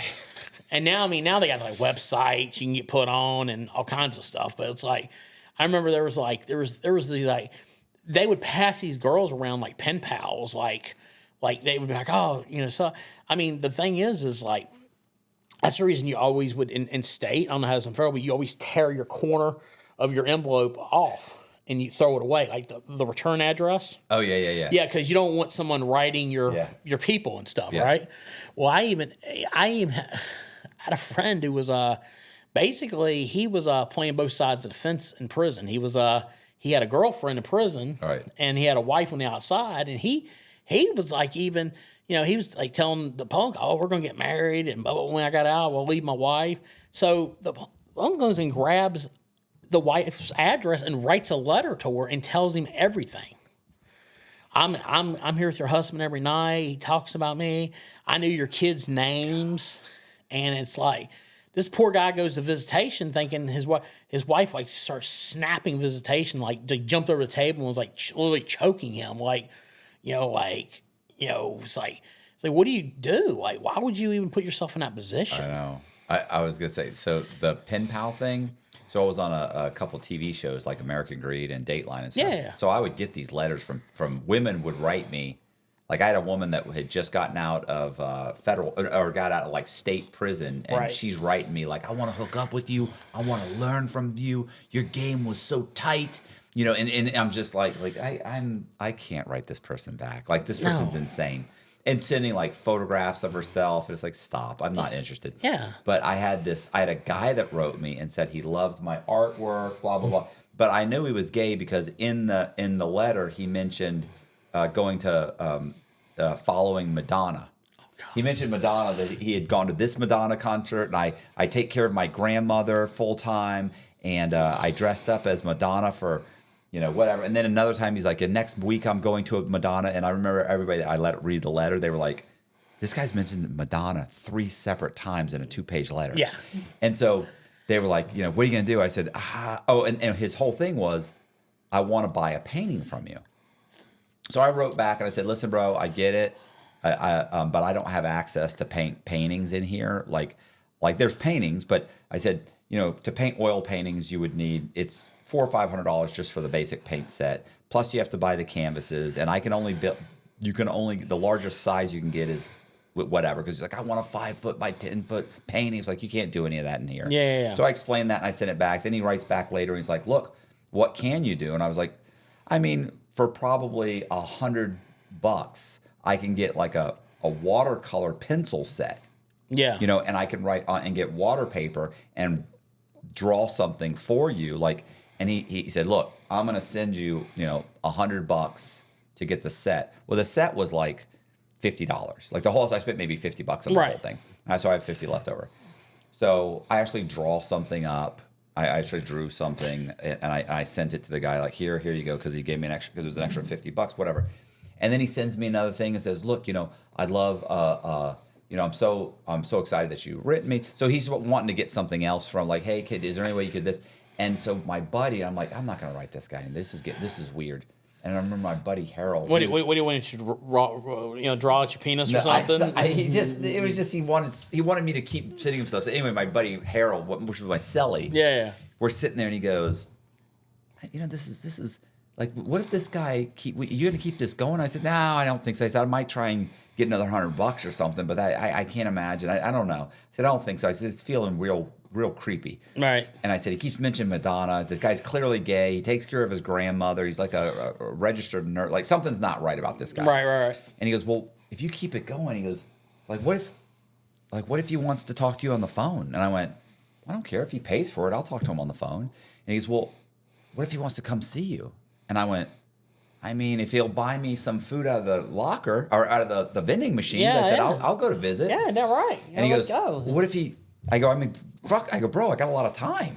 And he goes, I said, I mean, if he's gonna buy me some food, I said, I'll go. And he goes, what if he gets here and he wants a hug? And I go, I mean, I'll give the guy a hug. I got a lot of time, Harold. And then he said, what if he wants a peck on the face, wants a quick kiss. I go, it's just a kiss. I've got a lot of time. What do you want me to say? Harold, for a cheeseburger, what I'll do here? Harold, we're in different spots. You're leaving in 2 years. Listen, we were laughing so fucking hard. Yeah. But yeah, I would get these letters. I could never do it. I'd write one letter that's like, I can't do it. I can't. Yeah. It was just, I was like, I mean, he had like a lab going. It was just like, he was writing 4 or 5 of them at one time. Oh, there are guys. I knew a guy. His name is Ellis. His name is Ellis Cook. And I remember he started writing this chick, and she came to see it. She's sending him money, everything. Money for the phone, money for minutes so you can use the email system. Yeah. She's sending him money to put on his books so he can buy commissary. And she comes to see him one time, and we were like, well, what's she look like? What's going on? He goes, he came back and he goes, she's a big one. And I went, what do you mean big? And he goes, I mean, she's a big girl. And I go, well, what do you mean big? He goes, I mean, I gave her a hug. When she came in, I saw her and I was like, holy shit. And he said, and I gave her a hug, and he goes, and I couldn't get, he couldn't wrap it. My arms. He said, he said, but she did say she's going to drop some money in the commissary for me.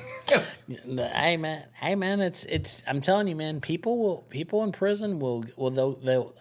I've never seen people willing to sell their soul for a honey bun and a noodle as much as they will. I mean, you're right. I mean, they You're will. right. I mean, it's like they'll make the craziest lies up, or they'll do whatever. Oh, they'll promise all kinds of stuff. Oh yeah. My dead grandmother is gonna come back from the grave and mail you $100, Matt, for this honey bun this week. I mean, I'm gonna leave my wife and kids and come live with you. Like, you don't know this person. You've written 20 letters. What are you doing? Yeah, like it's crazy, man. And the thing is like. I think the worst though is the relationships people get in prison. When you start getting into the marriages inside prison, like some of these guys, like you said, some of them have a lot of time, right? So they look at like, this is really my husband, or this is my significant other. I remember I was at Cross City CI, and like I'm sitting there on like the pedal bike, and I'm like just hanging out with a couple buddies, and I watch one of these, they call she-male guys come up and see punk. Punks in prison. Yeah, I didn't know what you wanted to say for the video. Yeah. But so like people don't realize the punks run the prison. I've said that. The punks, like it ain't the gangbangers. They should get an enhancement. They have a good time in prison. Like they run the show. Yeah, people they're don't rock realize. stars. Yeah, they're like, and because they got the inmates wrapped around their finger, and they got the guards wrapped around their finger, and they're like, so I remember this one monk was sitting there like hanging out, and this brother came up to his brother and just slapped him around the ass and was like, hey, tonight I'm gonna fuck you. And he's like, no, I'm married. My husband's in confinement, blah, blah, blah. And I'm like, you just told, this is the one where you, right? You told us about this. Yeah. He went and grabbed he was on the weight bar. He was on the weight bar working out.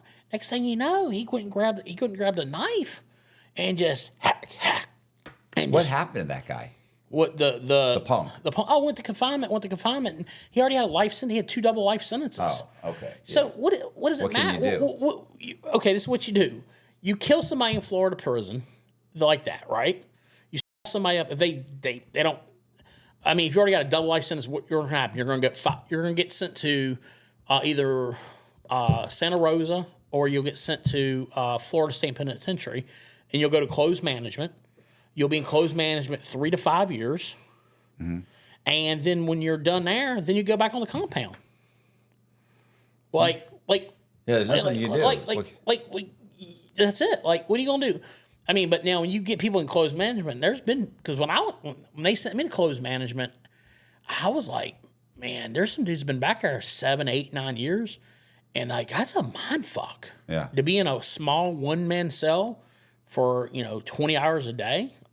I mean, it's a mind fuck. Hey, you guys, I appreciate you watching. Do me a favor, if you like the video, hit the subscribe button. Also, we're going to leave all of Charlie's social media links. It's I'm Charlie Hartman, and we're going to leave all of his social media links, including YouTube. He's got an Instagram, everything. We're going to leave those in the description box. So go in there, click them, follow, subscribe. Also, do me a favor and please consider joining our Patreon. It's $10 a month. We put Patreon exclusive content on the platform. Really does help.